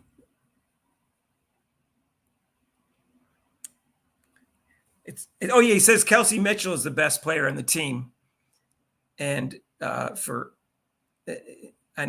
Fever last year, she was not Caitlin Clark, but Kelsey Mitchell was. And he didn't. He said Cheryl Whoops didn't tell. He said, well, he uses double negatives, so I'm going to do his exact quote. He always talks with double negatives, and I made that as a comment that he has bad English, and he didn't like that fact. Cheryl Swoops didn't tell no lies, is what he said. It should be any lies, obviously. That's first grade English. Let's see. And he implied other things about Caitlin Clark being, a hothead with the technical fouls, and that she didn't listen to the coach. And he talks about Angel Reese being better than Caitlin Clark and should be rookie of the year. He mentioned he didn't think it should be unanimous for Caitlin Clark. They pushed back on that. I go, why? If she's clearly the best. So he says he doesn't hate on Caitlin. He's just talking ball. He has said Caitlin Clark's a phenomenal player. And then he twists everything around after that. If she's a phenomenal player, why are you downplaying her with other things? Because I don't think Kelsey Mitchell's a phenomenal player, and neither is Angel Reese, and neither is Juju Watkins. So then why are you saying these people are better than her if she's phenomenal? Okay. So he just says that to say, I'm not hating on Caitlin Clark. And then he takes it back with other comments. So, anyways, let me see what else he said. I don't compare players to nobody. Yes, you do. Everybody compares players to everybody. I judge them individually. That's what he said. That's what he said to Rudy, right? Okay. All right. And then he said, when Rudy was on the show, he said that Caitlin Clark had the worst plus minus in the league. And Rudy looked it up, and he didn't. She didn't have the worst plus minus in the league. So I lied about that. And they used some stats called they looked it up and said she supposedly had some kind of court net rating differential that she has the last in the league, which some stat that was made up apparently. I have no idea what that is. But the plus minus, she didn't have it. And the plus minus isn't a good statistic because the 12th man on the first place team is going to have a better plus minus than the best player on a 12th place team. So it's not even good. She said that Angel Reese was more efficient than Caitlin Clark. Okay. All right. So anyways, and of course he mentions Caitlin Clark's turnovers, but the Juju Watkins turnovers and having more turnovers than assists in her career so far does not seem to bother him for some reason. And but he can come on the show because unless he's going to take all his videotapes down, I have receipts. And I took a screenshot of him saying that, and I can show it to you. So in case he doesn't change the title on saying that Juju Watkins is a better player than Caitlin Clark, saying she's the best player in the country. Because I'm afraid he's going to change the title because he called me a liar saying that he never said that. Not only did he say it, he put it in writing as a headline. So that's not reality. Not freshman versus senior. No, you can argue freshman versus freshman all you want. I could make the argument for Juju Watkins over Caitlin Clark as a freshman. I wouldn't. I think Caitlin Clark had a slight edge, but at least I could make the argument because she had stats that were better. She actually had more rebound than Caitlin Clark's a great rebounder. Better points and blocks. She scored more points. She took 4 more shots, though. So, anyways, so Simply Ball Dropping is invited to be on the show. It won't be like Mike Tillery. Don't worry. I'll turn his mic off if he won't shut up. But I'll let him talk, and it'll be one-on-one, just me, and I'll even have someone else be the host or something like that. And if he's got evidence that he wants to bring with him, then he can give them to me ahead of time and email it to me. I'll pull them up on the screen for him, and I'll put up on the screen what evidence I have, and there'll be fair fight. He'll lose, which is why he won't come on the show because he lies. And I don't care about opinions. That's fine, but he comes flat out and lies against Caitlin Clark. And so that's the offer. He can come on. And it's Mondays at 6 to 7 if he's listening. And Thursdays, 5:30 to 6:30. You can come on the show. It'll be one-on-one, and we'll have someone else be the narrator, and we'll do it. But I'm not going on his show because he had 6 people versus. I'll go on his show if he comes on mine. But first, he has to come on my show so I can deal with his lies first. So he can't say more lies on his own show, and I can't correct him. If I already corrected on my show, I can just pull that up. So that's what's going to happen. So, anyways. So, yes, he's a hater. So, again, I'm sure he won't come on this show because he can tell that I can handle him because I'm telling the truth and I'm smart enough to handle him. And the internet doesn't forget, as we all know. So it's easy. Yeah. He's going to take some, I don't know if he's going to take any of his things down, but I took a screenshot of the one that says Juju Watkins is the best player in the country a year ago. So he can't change that one because that's when he called me a liar. And that ticked me off when he called me a liar when I got a headline that says it. And then he said it disrespected him. I go, oh, he disrespected Caitlin Clark. And then you lied about what Maya Moore said. And the comments on his videos are disgusting. There's just a bunch of hate children saying all sorts of things. You know? And one person says, why do you hate Caitlin so much? And I said, you know why they hate Caitlin. Everyone knows why they hate Caitlin. The most common haters against Caitlin are black females. Next most common is black males. But a lot of black males like Caitlin because they know basketball, as Rob and I pointed it out. And that's not a stereotype. You can look it up. Black males follow basketball more than any sport they follow, and they follow at a higher percentage than any other demographic. And they play it a lot, so they know basketball. And that's why they support Caitlin Clark. And they don't feel they have to support other women because they're not a woman. And that's why black females are worse than black males when it comes to Caitlin Clark in terms of support. Not Adrian Ross, not a lot of other people, but that's why there's so much sisterhood and tribalism going on because they relate to the woman in addition to being black. Why do they hate her? Pete's asking, why do they hate her? You want me to go over all the reasons? Okay, so there's 7 reasons why they hate her. And some are correlated. I'll come up. You call him a tribalist, and he's not. Well, he's a racist, to be quite honest, at times. I'll be honest with you. This tribalism is really racism. And if it's too strong, it becomes racism. Supporting someone of your like is fine, as long as it's honest support. When it's completely dishonest support, not just an opinion, but completely dishonest, that's racist. If you're supporting them because of their race and lying because of their race, then it's racist. Doesn't matter what race is doing it. Why do they hate her, Pete? Okay.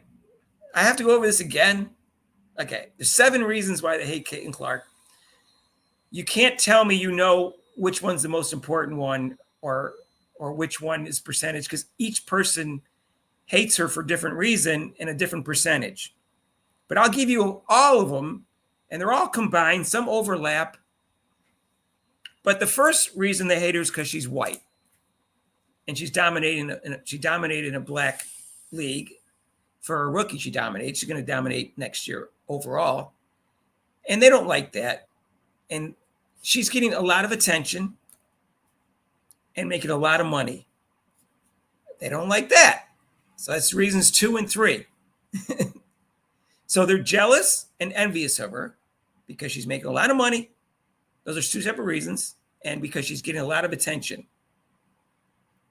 Okay. They also don't like that she's straight in lesbian league. I think that's a smaller reason than all the other ones. So a lot of the lesbians don't like her for that. If you don't believe me, Candace Wiggins will tell you that she got hated on just because she was straight and that 98% of the league, she said, is lesbian, which isn't true. But it's certainly more than a third that have come out. It's somewhere between 50 and 75% probably. The league is probably lesbian. But who knows? I don't care what sexuality is. They seem to care. They don't like, they want, the lesbians seem to control that league more than anybody else, especially the black lesbians.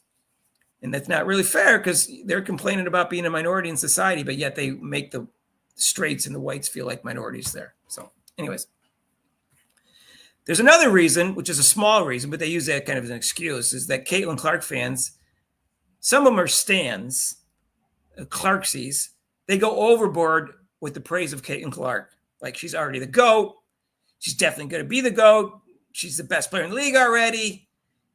She's going to, win MVP or rookie year. She's going to win a million, whatever. That's okay. But sometimes they just overstate. I predict that she's going to be the best player, but I don't think she's the best player now. I don't go overboard with that. I think she's still the fourth best player. Season starts, new ball game. She's going to be the best player before the season's out. So they don't like the fans. That's what Gino didn't like, overstating how good she is. I think predicting how good she's going to be is okay, but stating how good she is now, like she's going to come in the league and be the best player from day one. Well, she wasn't. Of course she wasn't good. No one's going to be the best player from day one. So they get upset with that.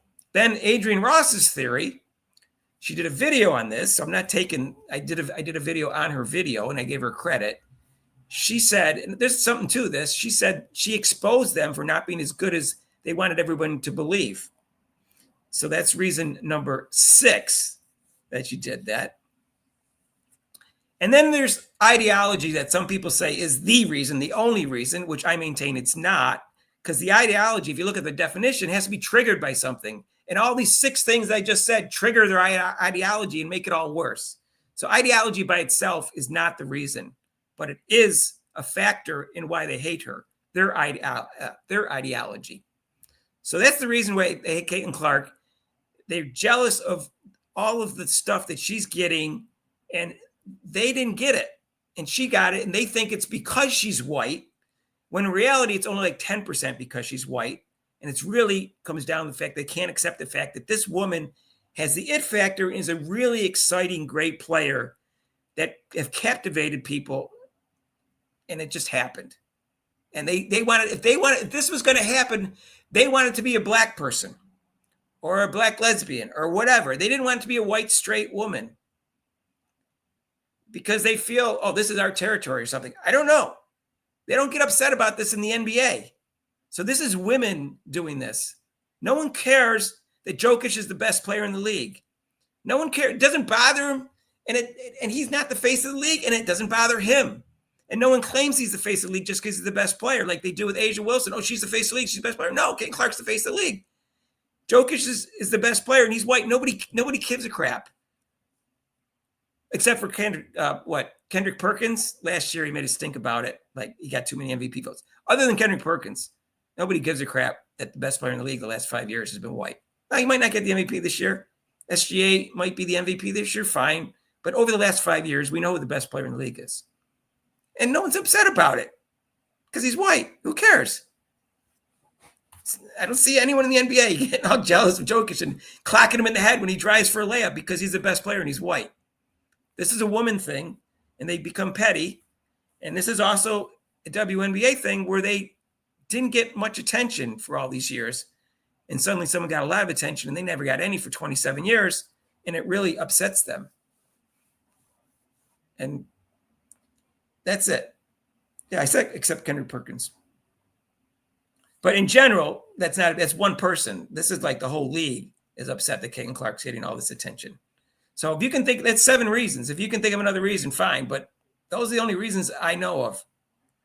So, and it's all obvious too. It's all obvious it has to do with this. And they're blaming Caitlin Clark for being popular, essentially. You know, did you ever see a popular girl in school who's the nicest girl in the school, and that women like snide behind her just because she's popular, or jealous because she's popular? That's what this is. It's just magnified on a basketball court. And, you know, they're going to have to deal with it because unless Caitlin Clark has this weird injury that modern science can't, fix, which is, I think the chances are very, very slim nowadays, she's going to be dominating this league for the next 15 years. So they're just going to have to accept it.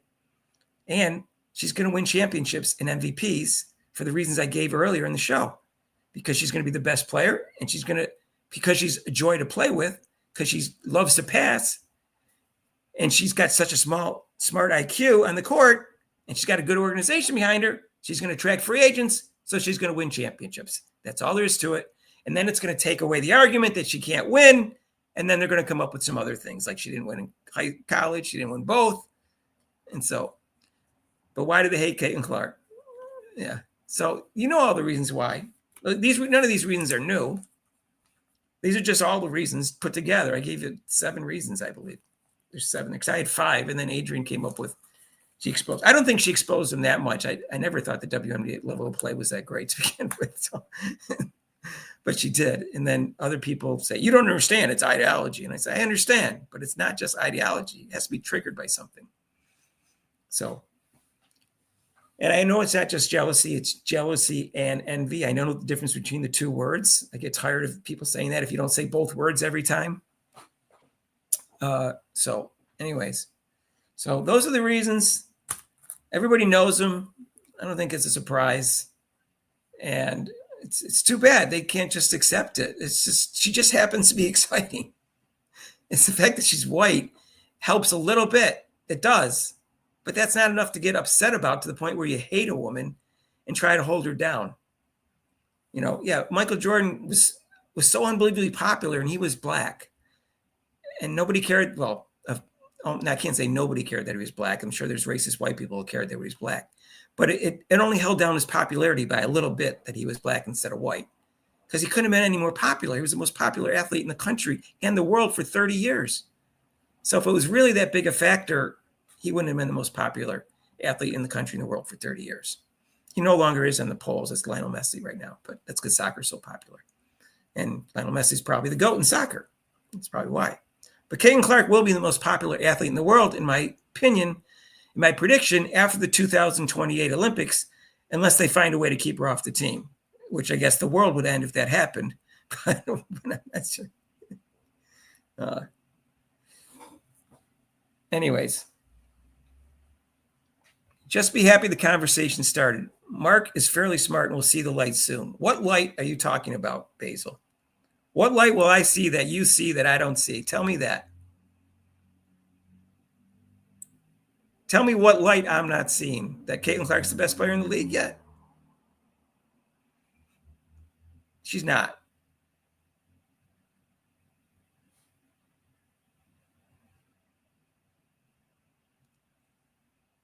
Tell me what light I don't see.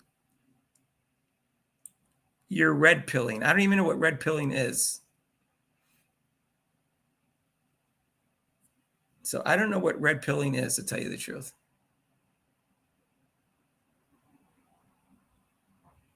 Yeah, you get the reflection off my light. I put some rice makeup on if you want. There's this stuff called, what's it called? Rice stuff. Yeah.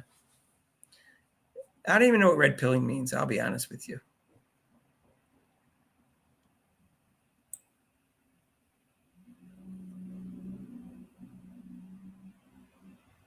Yeah, Bobby likes that ideology things.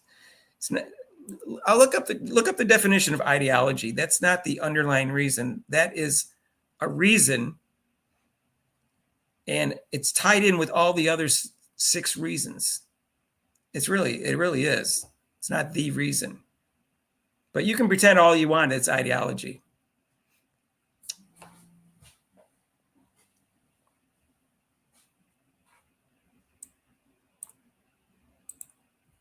Here, I'll even look up the definition. You'll see that it's not just ideology.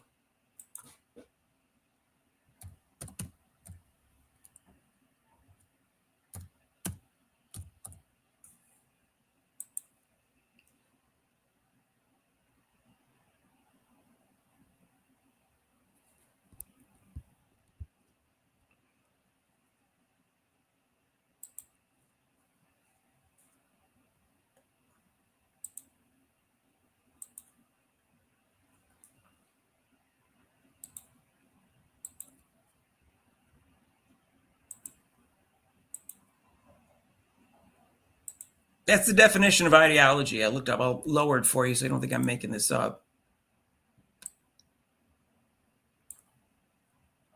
A system of ideas, a system of ideas and ideals, especially one which forms the basis of economic or political theory and policy. The science of ideas. So it's a bunch of ideas. So they have some ideas on what they want it to be. But that doesn't make Caitlin Clark by itself. Those ideas have to be triggered by other things. It's just a belief system of certain ideas. They believe that the blacks should dominate the league, maybe, or whatever. But there's more going on that than just the ideology. That's because of the fact that Caitlin Clark is getting all this attention.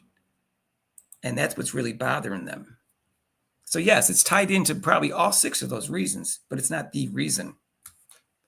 Because if they weren't jealous and envious of her, it wouldn't matter what their ideology was. It would never go anywhere.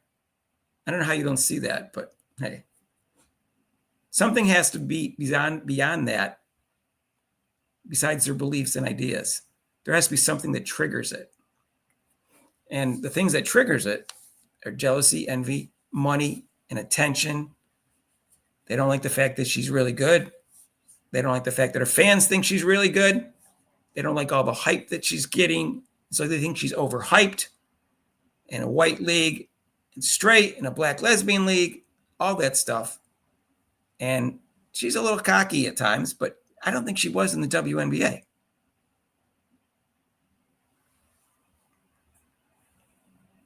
So that's what I'm saying.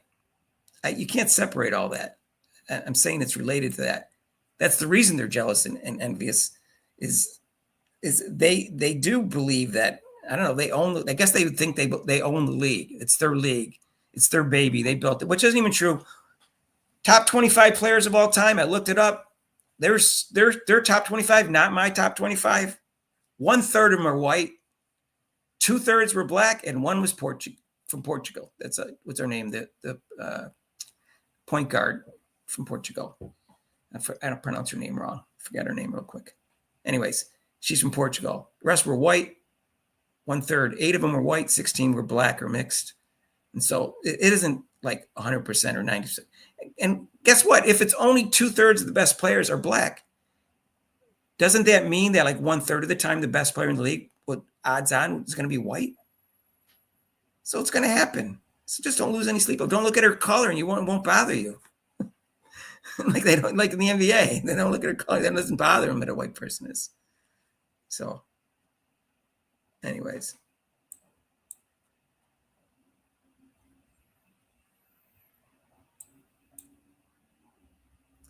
Yeah, you know what? People say she's a trash talker. And I've watched her play for 4 years. And I've not seen her start the trash talking. Now, I don't know for sure because I can't see what's said when 2 people are bumping up against each other. But she seems to get into the trash talking mode when someone else starts it. When someone else does a dirty play, someone else gets, starts to get a rah-rah on her and says something. And that's just what I've noticed. She doesn't seem to start it. She seems to do the trash talking after someone else starts it. But I think she held back on any cockiness and trash talking because she was getting hammered and she just wanted to be accepted. So people are saying she's a trash talker and cocky, but she wasn't in the WNBA. So, I mean, a little bit at the end of the year, but for the most part, she wasn't. So they were saying she was something she wasn't. She was in college, but it was mostly just getting the fans going.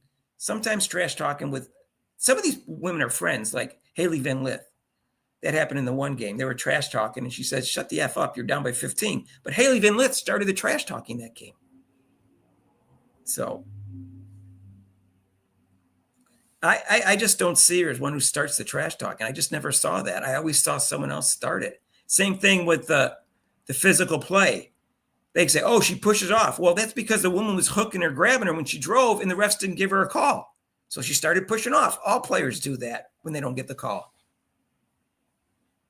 So she'll be somewhat cocky this year when they're on a roll, but I don't think she's overly cocky. I've seen worse. I've seen a lot worse. I don't think she's overly cocky. Even like I said, a lot of the stuff was just getting the fans going. It wasn't in your face to the other player. And I know there's a videotape of her where she's physical with the other player, but they don't show what happened the play or two before that. They just show what she did in retaliation to them. Because I've watched her for 4 years. I've watched over 100 games of hers in college. I never saw her start anything dirty physically. I'm not saying she was never physical in any kind of contact with the other player. I never saw her do anything remotely dirty physically or cheap shot anyone that didn't start it with her. Never. Over 100 games. I'm not saying she's perfect. I've never seen it. You show me where she started it.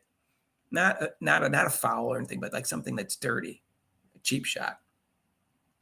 And so, but that's what they want to do. So what they did is they edited out everything that happened before that, and they put a video together showing that she's a dirty player. Because that's how much they hate Caitlin Clark. There's a play where they're in a line, and there's a line up front of, I guess, an in-ball play, and one woman sticks her hand in, and Caitlin Clark pushes her hand out of the way because she was taking away Caitlin Clark's space, and it flips up and hits the woman in the face on accident. She just pushed her hand out of the way like this because she had no reason putting her arm in there, and she got a technical for that. And you can see Coach Bluter saying, "This is what happened. Look it." And that's what the videotape shows. And now I was debating with someone on some comments. No, she hit her in the face on purpose. Like, okay, whatever. You're going to believe what you want to believe. I saw the videotape. So you can see what happened. Caitlin Clark wouldn't just smack someone in the face. So she would never do that. She would consider that dirty and poor play. It's against her sportsmanship thing. Again, I'm not saying she's perfect. But I've just never seen her start it. So if you can give me a game, and I want to see the full game, not just like a play, where she starts the dirty play, then I'll concede I'm wrong. But I've yet to see that.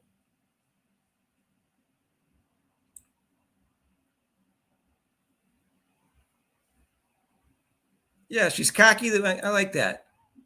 Charlie, good point, Cock. She's cocky all the way, and all the true greats are. You don't think Michael Jordan was cocky? Larry Bird was cocky. Yeah, I mean, I don't think either one was super cocky. Dion was super cocky. But Michael Jordan, Larry Bird, they were just cocky. They're just real confident. You know, there's cockier athletes than those two are. Like I said, Dion. But Dion could back it up. You didn't see him getting burned for a touchdown very often.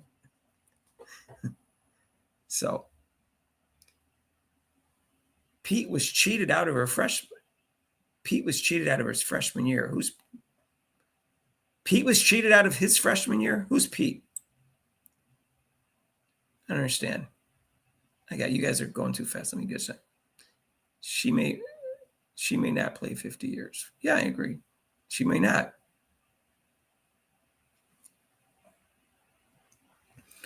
Pete says that gatekeeping is a reason why they hated her.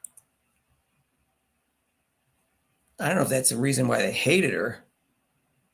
They were gatekeeping, but that's not the reason they were hating her. I don't know if I agree with that, Pete. I think that was a method they used to hate her.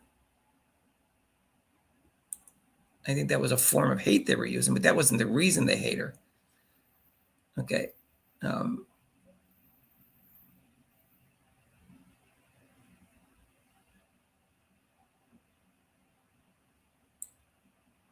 So anytime I don't agree with Basil or Bobby, it's because I didn't see the light yet. Just so you're clear, I'm clear on that. I just want you to know that, you guys.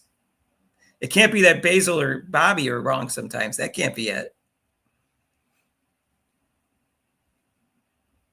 And I never see either one of them admit they're wrong, and they're accusing me of that. So I find that very interesting.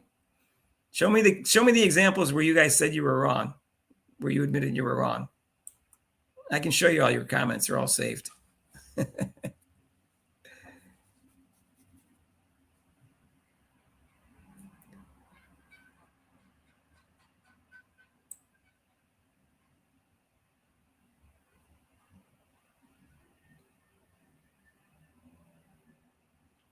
No, I think the main reason is jealousy and envious of Caitlin Clark making a lot of money and getting a lot of attention.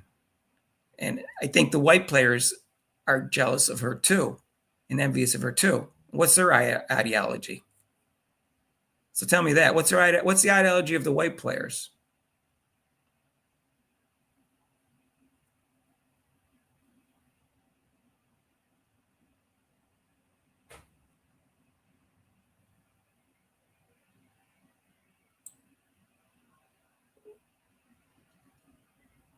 So what's the ideology of the white players and the straight players then? Are you saying what's their ideology that Caitlin Clark?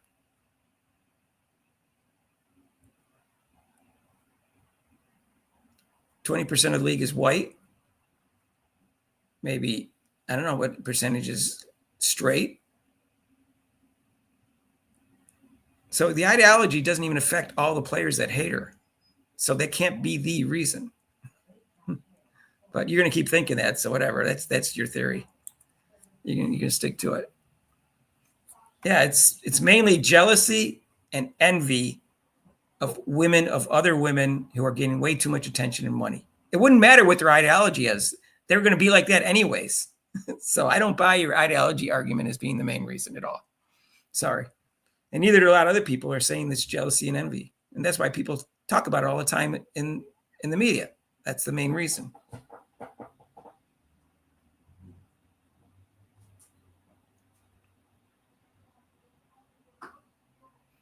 Yeah, it's all tied into the fact that she's white. And they think, well, if someone's going to get all this attention and money, it should be a black person. It just didn't happen. If there was a black person who played like Caitlin Clark, she would have been almost as popular and as rich as Caitlin Clark. 90%. And then what would be the reason for hating him? They would still be jealous and envious of that black player, even if she was a black lesbian from Connecticut. They'd still be jealous and envious of her. The hate wouldn't be as great. That's all. It just wouldn't be as great because she wasn't white.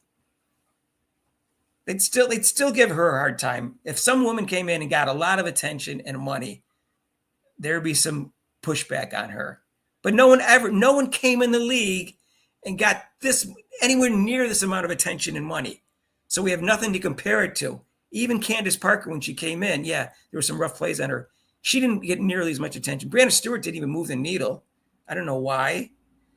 She is the most accomplished woman in college basketball history. Not the best, but the most accomplished. She's not attractive. I don't know if that hurt her not moving the needle. But she's not an exciting player. She's just kind of a really good player.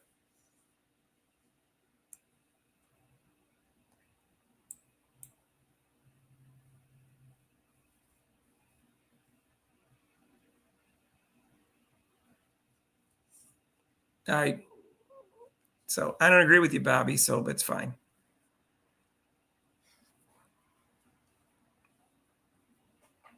It's much deeper than ideology. Let's put it that way. And ideology isn't for all of them. It's just maybe for the black lesbians, it's the basis of some of it. But I think the basis actually starts with jealousy and envy of someone getting too much attention and too much money. And this would have happened regardless of her race. It just is worse because she's white and she's straight. And her fans are crazy. Some of the fans are crazy. Some are saying Caitlin the GOAT when she was, their first game. I saw in the comments, Caitlin's the GOAT. I don't know if they were serious. They could be 13-year-old girls for all I know. So there's nothing Caitlin can do about it. She's done everything she can. She even came out and said there was white privilege. So she's done everything she can. She's been nice to people. And all these people just treat her like crap. So it's kind of a shame. Pete Maravich was shut out by his own teammates. Larry Bird was not going to let that happen to him. Bird fought back. They were hyping Jordan when Bird was winning second, third MVPs in a row.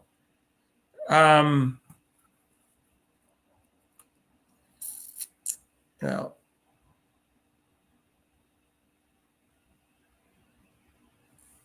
they were hyping Jordan as soon as he got in the league. That's true.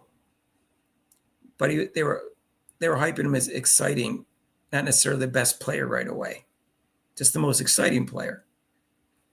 I guess what they object to is they think that her fans think she's the best player already.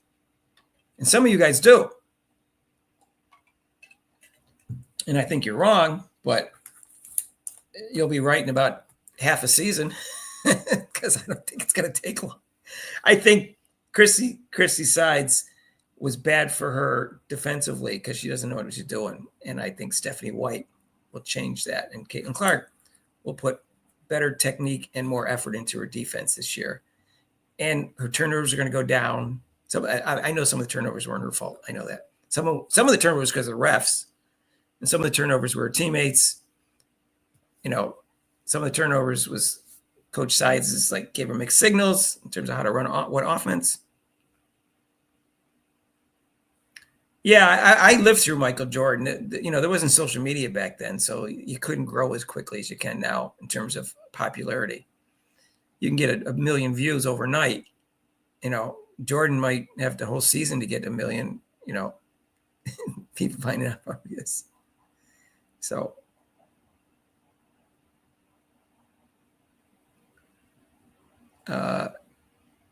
sorry you had to repeat the 8th grade, but it's for the best. What was that? What was that?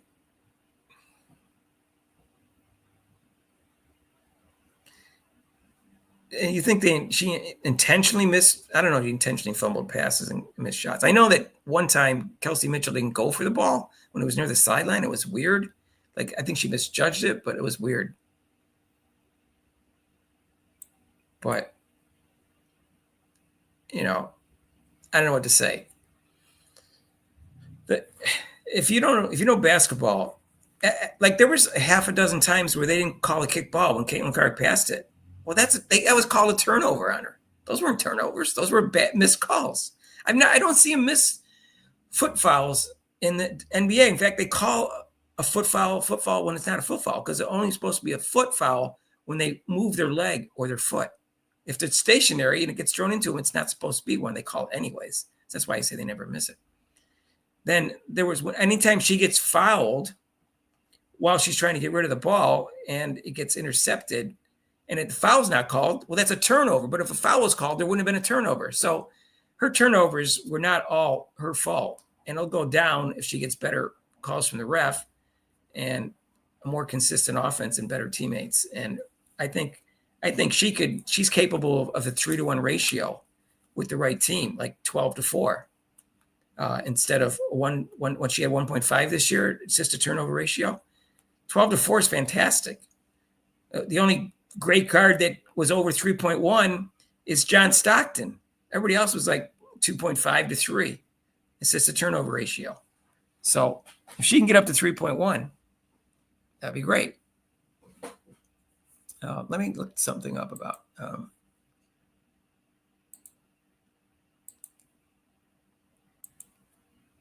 Okay.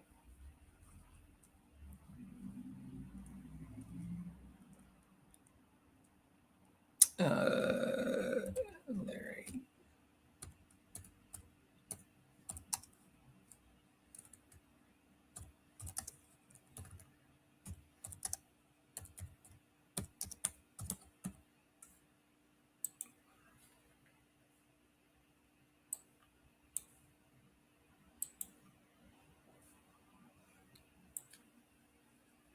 All right, so 84, 86.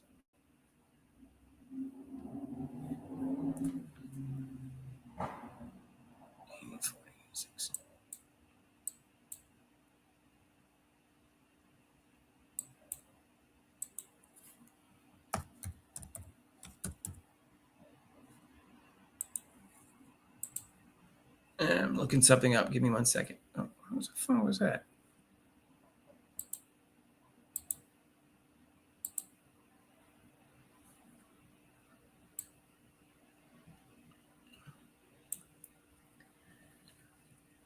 Yeah. Larry Bird got his MVPs in 84, 85, 86, and Jordan came in the league in 85. So, yeah, Larry was in his prime as Michael entered the league. It's a shame Larry Bird hurt his back. Last third of his career was not the same. So, but yeah, Michael Jordan hurt his ankle his second year. So he really only played like 18 games in the playoffs. And he dropped 63.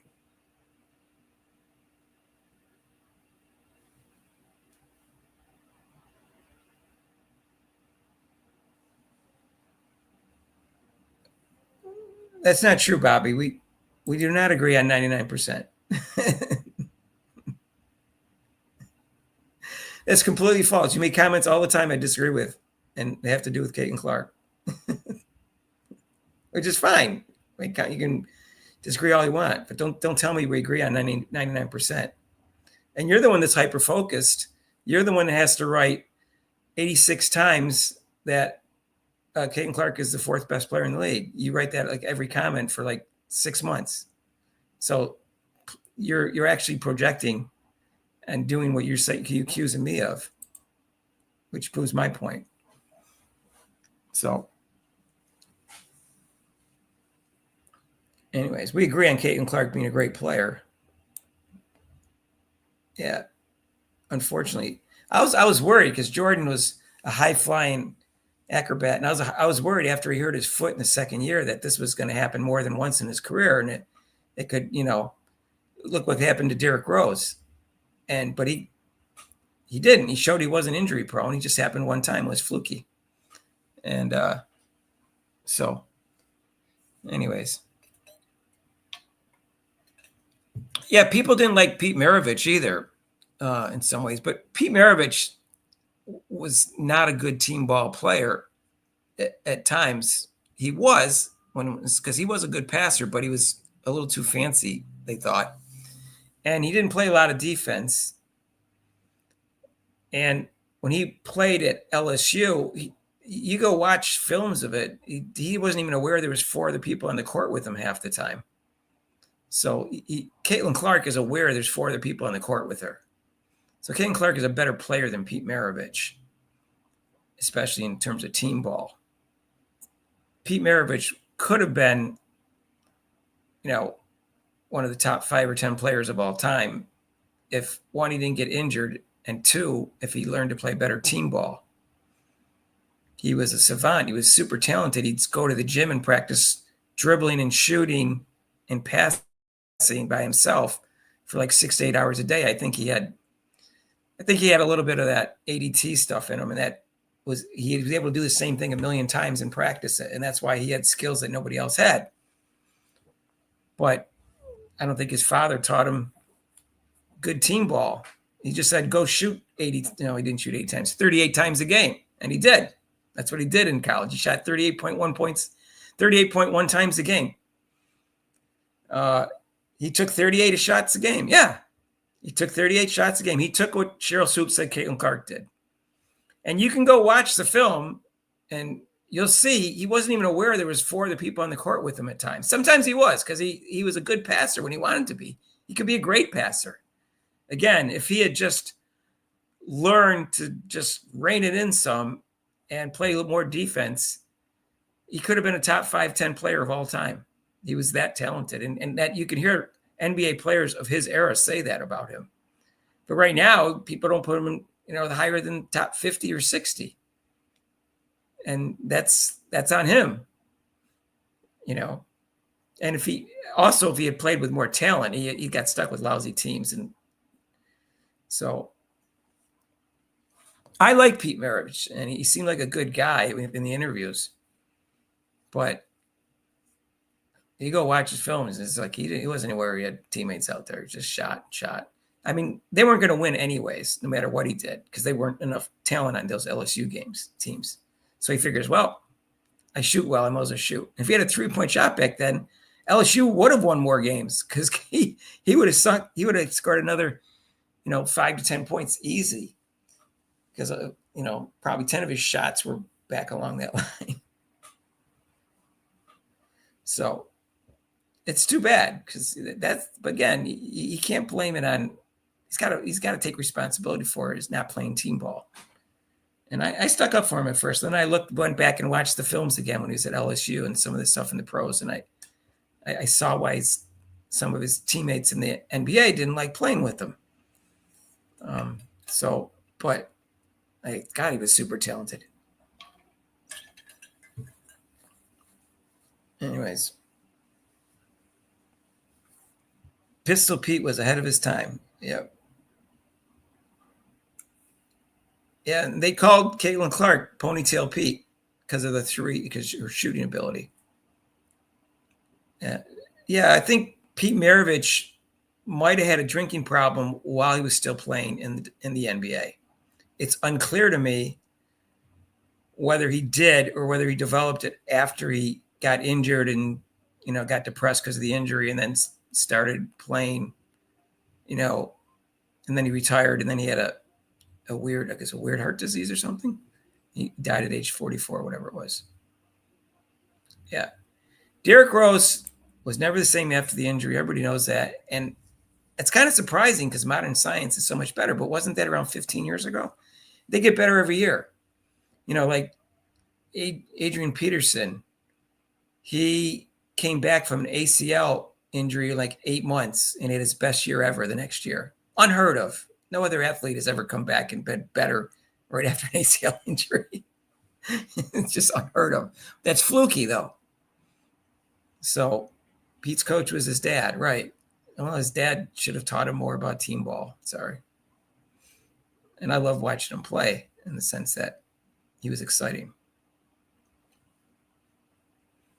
And anyways, yeah, he had the biggest green light in the history of basketball, except for maybe, I don't know how many shots per game Wilt Chamberlain took when he scored 50 points. Let me look that up. He averaged 50 points in 1 year in the NBA. And that wasn't good for basketball and team basketball. If you take all the shots and the other players are just doing defense and rebounding, after a while, they don't get motivated to get rebounds and defense because they're never getting any shots. So I don't think it works when one player averages 50 points a game. The most Jordan did when he won a championship was 35. And Jabbar, same thing. I think his second year he won a championship and he averaged around 35 to 38. I'd have to look that up. But they didn't average 50. They didn't average 50. So let me look that up because I forgot Jabbar's average his second year because he did win a championship. But I know he scored a lot his second year and eventually got up to like 35 or 38. Then he scored less with the Lakers because they had more talent.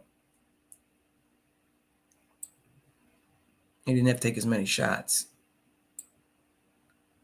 So yeah, the year they won the championship, he averaged 31.7 points, Kareem Abdul-Jabbar. And then the next year he averaged 34.8, and that was the most he ever averaged. And when he won the championship with the Lakers, obviously he was averaging more like 20 to 25 points, stuff like that. As much as 26. So that was Jabbar. So he was only averaging 31.7 when they won the championship his second year with Milwaukee. He had Oscar Robinson and Bobby Dandridge on his team. And they had a really good team that year. Wilt Chamberlain, let me just see how many shots per game he averaged when he averaged 50 points. I'd have to look up.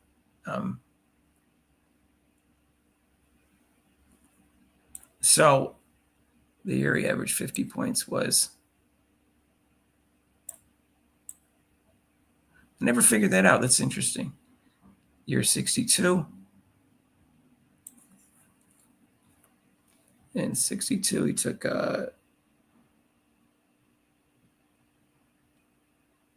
3,882. They played 80 games. Well, he took 48 shots a game. Is that right? Wow. Field goals attempted is 31.59. Sorry.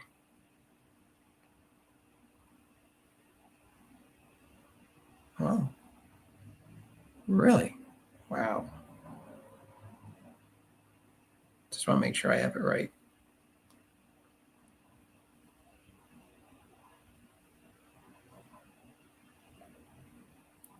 .48 shots a game. So that's a lot. 40 shots a game for Wilt Chamberlain when he averaged 50 points. So no one else has to get any shots. So, yeah.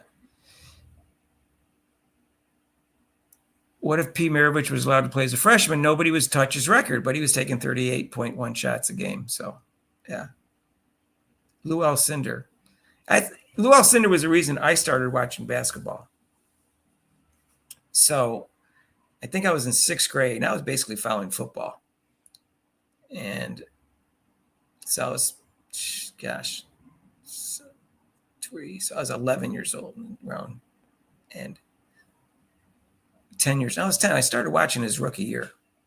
So I was around 10. But I remember a teacher saying, you know, there's a big dispute about Russell or Chamberlain being the best player of all time. And he said, I think Lou Alcindor is going to come in and be better than both of them.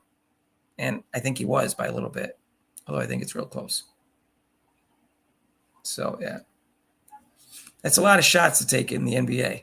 39 shots, 39.48. Let's just say it's 40. So, and I don't think it works. I think the other players get frustrated, and why should they just, you know, do all this work for defense and rebounding and not get any shots? So, yeah. And Jordan, I think he averaged 37 one year, but they didn't win the championship that year. He got down to like 33 or 35 when they won the first championship. So I think it was the most he averaged was 37 something. I'll look it up. Yeah, 37.1 his third year in the league. They didn't do much. So, but when he was winning championships, he was averaging just 30 to 33. So his first championship, he was averaging 33. So, you know, it's a lesson to be learned. Averaging 50 points doesn't get you a championship. It's kind of weird that Wilt Chamberlain had a weird career. His first 7 years in the league, he took too many shots. And his second 7 years in his league, he took too few shots because he always shot at a really high percentage. So he should have been taking more shots for his team. So I never understood that. He never got it quite right. So Swoops needs to call him out. Wilt Chamberlain and Pete, you could actually say they took 40 shots a game. It's close enough. I started watching in 65. It was always Boston on Saturday. So, yeah, my dad didn't really watch a lot of basketball. He watched a lot of football. So I was watching football, and I watched a little baseball, but I always thought baseball was kind of boring. I watched like the World Series and the American League and National League Championships. But I basically just watched college and pro football with my dad. And then I heard about Lou Alcindor, and I started watching him with the Bucks. I was a Green Bay Packer fan, and Milwaukee was right near Green Bay. So I started watching basketball in 1969. But David, how old are you, David? You started watching in 65. I started watching football in 65 because I was on 6 years old.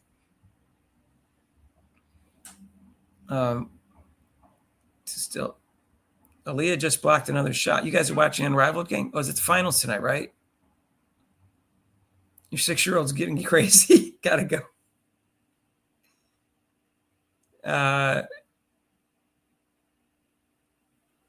They had said the 3-point line had been in the NBA career during Kareem Abdul-Jabbar doesn't shoot a lot of 3-point shots. What are you talking about? I'm confused by your. You mean Pete Maravich? But Kareem Abdul-Jabbar wouldn't have shot many 3-point shots. He had a decent jump shot. His free throw percentage was like 72% or something. He's like an average free throw shooter. Pete Maravich only took 15 3-point shots in the NBA, and he made 10 of them.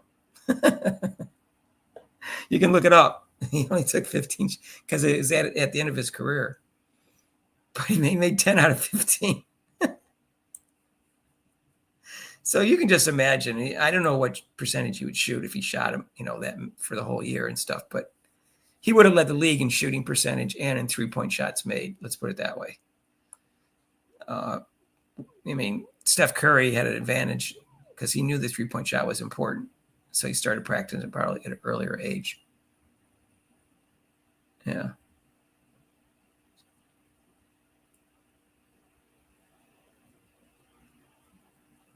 Yeah, that's the problem. That may be that's true, Henry. That may be the problem with the NBA right now is they don't have players going from college to the pros that people are following. You barely know their college careers now when they get in the NBA. And all of a sudden you go, oh, that player, is that good already? Oh, yeah, that's right. He did play in college, but I barely saw him. So that's a good point. Yeah, it's a shame because that is an advantage the WNBA has over the NBA is that these women get a following from playing 4 years. And the teams get a following too, you know. Some of these players play together 4 years or 3 years together, like Caitlin Clark's team. And the NBA is going down in ratings right now. And last year, the playoffs finals were really low. So, but they averaged 11 million last year.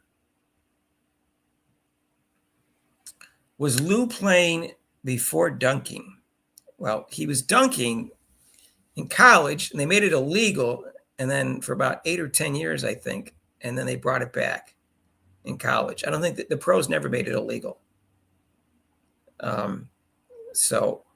But I think it happened after his sophomore, junior year. They called it Jabbar rule, or they made dunking illegal, but it didn't really affect his points any. He just did a layup instead of a small hook shot or whatever. I don't know if he dunked that often. I don't know what percentage of his scores were dunks, but they couldn't stop it because he was played near the basket.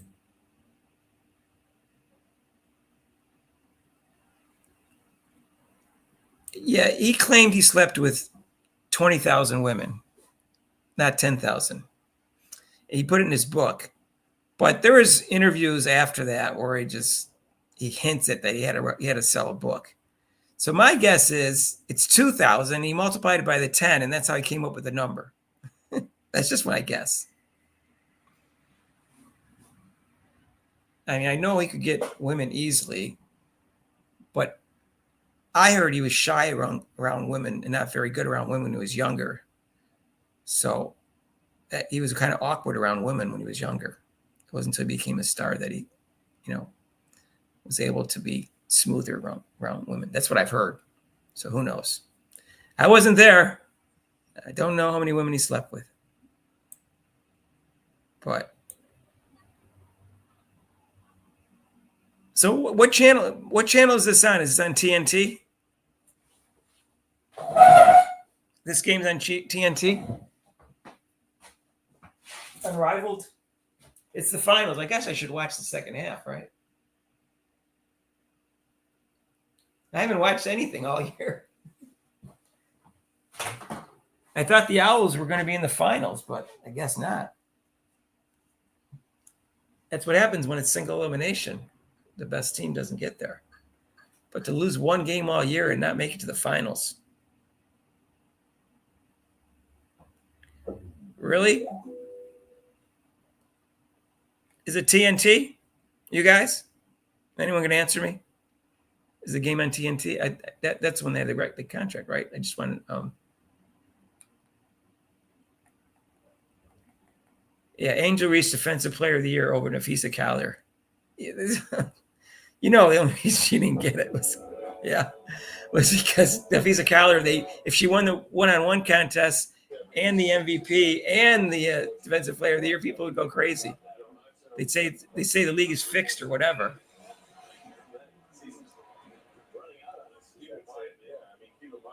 They're trying to find ways to get home ice, and that Atlantic division is up for grabs. And I think that number 1 seed is a big one to get. Good numbers against the Flyers. That save percentage is the best of any. For the championship, Taylor Rooks. Thanks for that special guest is right. I'm here with the one and only Asia Wilson. Now listen, you know all about the point guard experience. What did you see from Chelsea Gray so far? Oh, and what do you expect here? Point guard. So we need a good name for Caitlin Clark because they already stole point guard. You know everything about winning a championship. You're here at Unrivaled. What has the experience been like, and how are you taking in the intensity of this moment? I mean, everything's right. Like the competitive level, just the attention to detail, everything is just so much bigger. Is this vinyl? Rose is beating vinyl?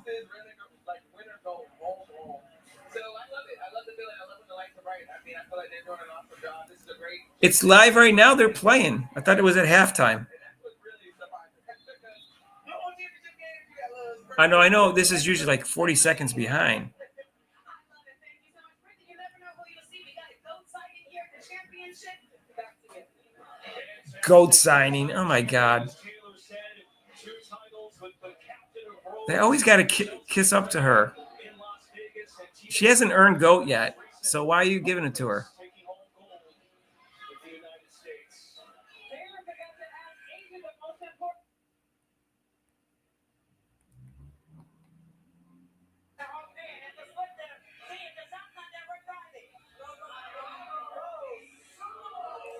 They're not giving Lexi Hall much playing time. She's got her sweatshirt on, it looks like. The Unrivaled Championship here on TNT is presented by Samsung Galaxy. It's the start of the fourth right now. On February 18th, and the winning score in that contest was 61 points. And here we are tonight with the winning score of 62. Rose won that ball game, 61-55. Gray went for 26. Sykes rising, batting into Stevens. Final get back defensively. Sykes in, traffic scores. Nothing but net. Rose 7 points. Nothing but net. She was. For Sykes, just getting to her spot, getting in the paint, finishing strong. This game has been mostly a two-possession game all night long. 5 to fire. Canada nowhere to go. Tough ball away. Short.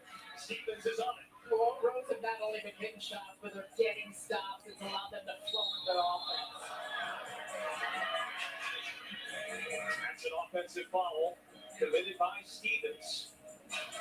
She's up to 4 fouls. Sykes with 4. So Rose team, 50,000 a player. All right, I guess we'll do the game. Taking down number 1 Lunar Owls. As for Rose, champions littered on the roster. 3x3 experience. Gray, of course, in Vegas with Asia. So the game is to 62. Rose only needs 7 points. Listed wide on the right. Stevens has had an excellent ball game. Brings in her 15th rebound with 19 points. Gray scanning, drawing 2. Sykes open. So I understand that Chelsea Gray has played well in Unrivaled, but she still doesn't look like she's recovered completely from the foot injury to me when she moves.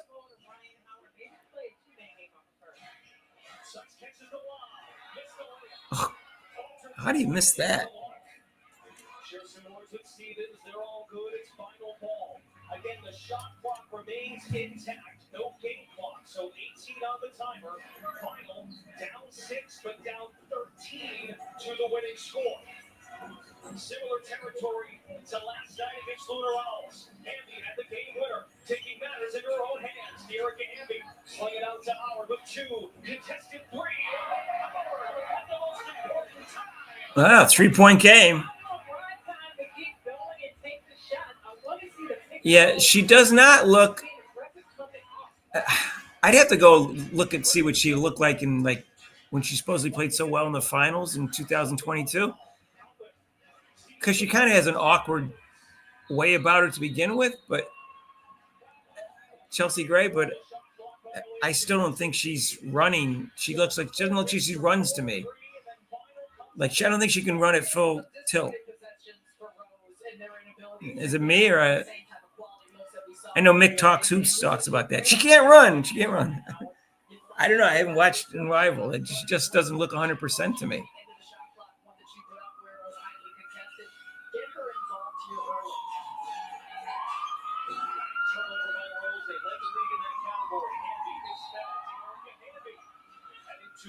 After Caitlin Clark averages 10 or 12 assists this year with very, fewer turnovers and averages 22 points a game and shoots well, are they still going to call her the point guard, saying she's the best player in the league?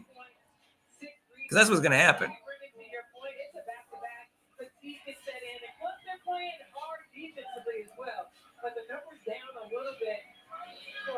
But, who knows? If Chelsea Gray played this well in Unrivaled, maybe she'll have a comeback year. But I just don't think she's 100% healthy with that foot. 1 of 2 tonight. Final remains down 3. Yeah, Landing, they were talking about that. Jay Billis thinks it's a good idea, but he said he doesn't think they're going to do it.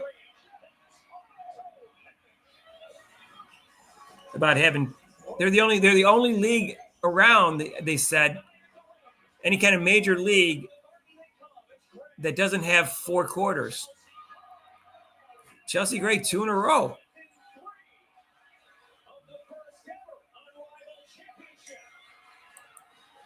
Well, Chelsea Gray, the point guard, going up fourth quarter, as Asa Wilson said, it is Chelsea Gray time. Stevens commits her fifth. Howard got drilled. Heading to the line for one work 2. And I love that Asa Wilson said, well, good luck. Did you let her get hot? She had a different bounce cut out there, and you see when she has to go and see it go through. This is a different look of Chelsea Gray that we've seen the last couple games. 18th rebound for Stevens. Rose uses a timeout.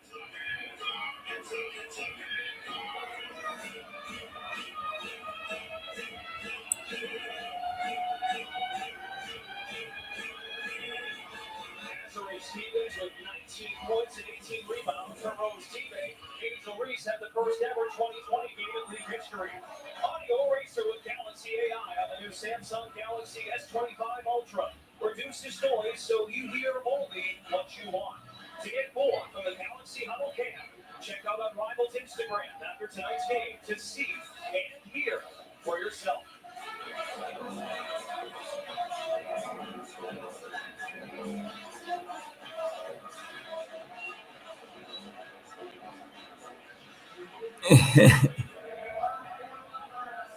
Our assist of the game is presented by State Farm. Who else but the point guard 8 times overnight? Should be a surprise, but put this on the highlight reel for Chelsea Gray. It's a long list of them. Over the top, eyes in the back of her head. Bible thought that they had her locked up there at the elbow, and she makes a beautiful feed. Michael Rodriguez, are you still here? Double big lineup for Noah Henry. Hillman has checked in to join Stevens. Michael, are you still in the thread? 3-pointer wins the title. Stevens searching. Chelsea Gray. Oh, she got a screen and didn't take the shot.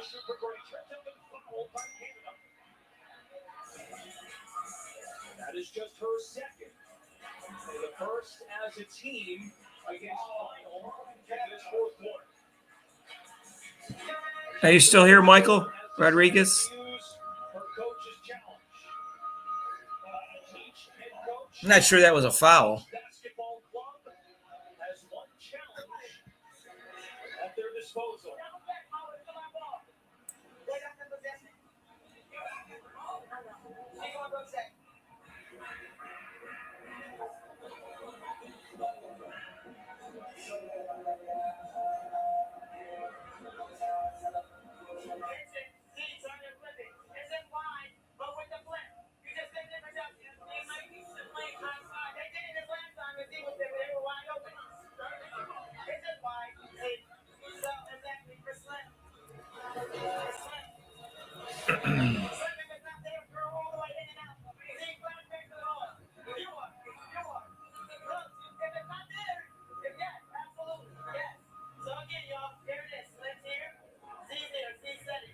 They shouldn't be allowed this on TV. This is when they decided to have the camera in the huddles.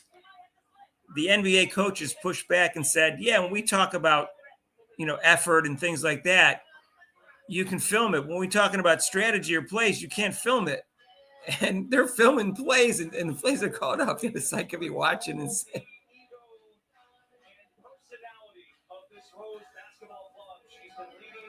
I wouldn't want that. I wouldn't want the camera in my huddle when I'm doing a play. That's crazy.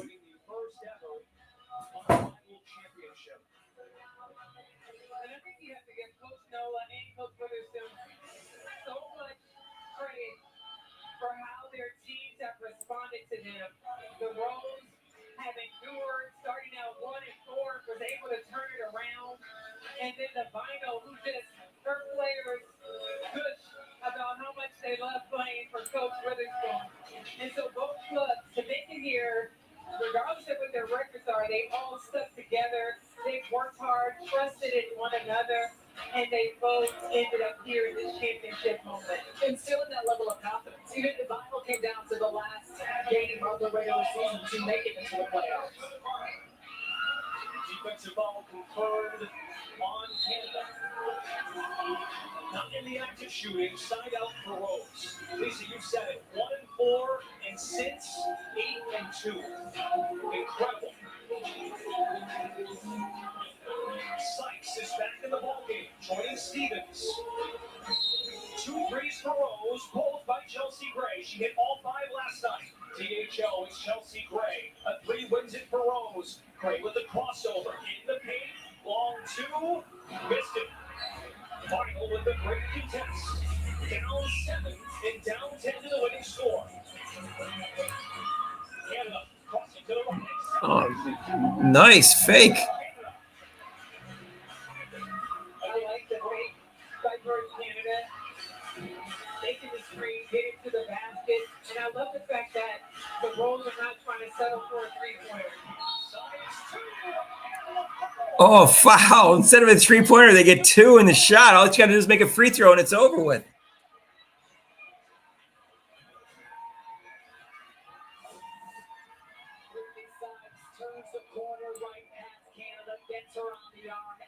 Yeah, there was some arm contact there.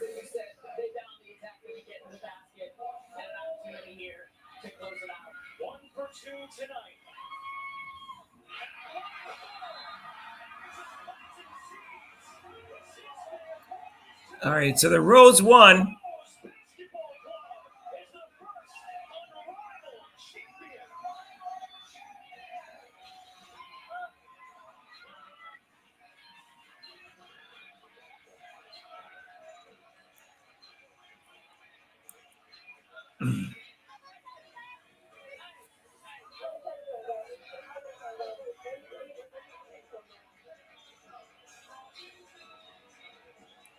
Yeah, Angel didn't even show up.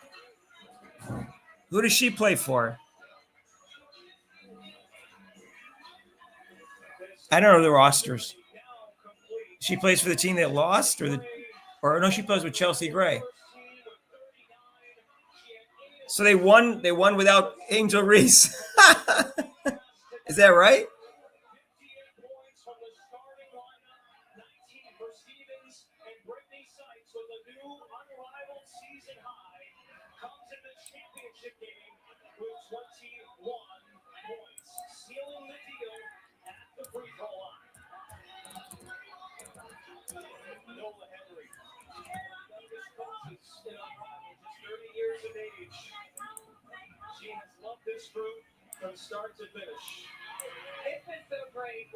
So let me get this straight.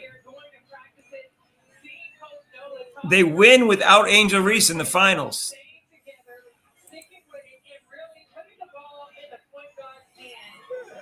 Oh my God. Because if she had won, they would have been screaming, she's a champion. Because that's what they say. That's the deal they came in. Caitlin Clark, she's a champion. She's a champion. Caitlin Clark didn't win a championship.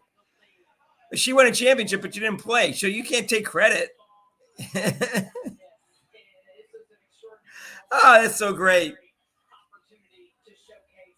But why didn't she show up? Who would not show up? Did she play in the semifinal game? No, she didn't play in that game either. They went without her yesterday in the semifinal game.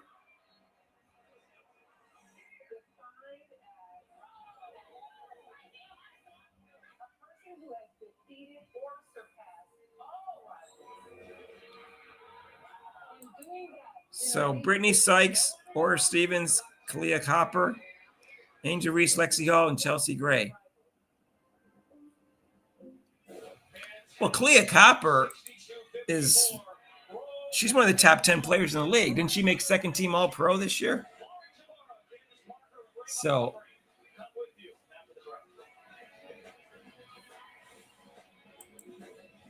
Brittany Sykes is a pretty good player.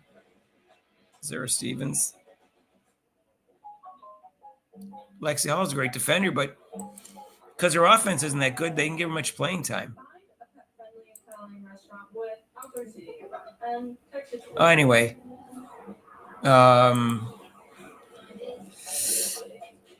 she was out and didn't show. Did she show up for the semifinal game? Did she watch the semifinal game? Does anyone know? So Copper didn't play either? Did she get replaced? That wasn't. So did Caitlin Clark show up for the semifinal game? Does anyone know? Because, like, what? Why is she not there?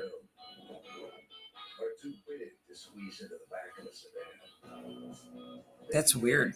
Not even in the building. Oh, I don't know. All right. I got to go. Angel Reese gets the championship, but doesn't play in the semifinals of the finals. So I'm not giving her any credit. They won despite her being there. You could argue they won because she wasn't there. Because she wasn't there missing layups. You got to go chase your cat. Yeah, I don't know what to say. All right, I'll see you guys Thursday night at 5:30. Starts a half hour earlier on Thursday. I'll probably go from 5:30 to 7. And 5:30, 6:30 for sure. And then I'll do a live show a half hour after that. If the guests want to have to leave at 6:30. It will be Rob, a new person. Let's see if I got the name right. Oh, gosh. Rich Latta, podcaster, and Frank DePope. Pope DeFrank, whatever his name is. People have complicated names. Just have simple names. Going to put a hyphen in my name, too. I'm going to put MA-RK, and then have people try to figure out how to spell it, how to pronounce it. I changed my name to MA-RK. Anyways, all right. Good night, everybody. Thanks for showing up. Talk to you later. Robin, I asked him. He said he would be on again. He just didn't give me a date. I don't know when he's coming back on again. I emailed him last week and said, hey, let me know when you want to be back on.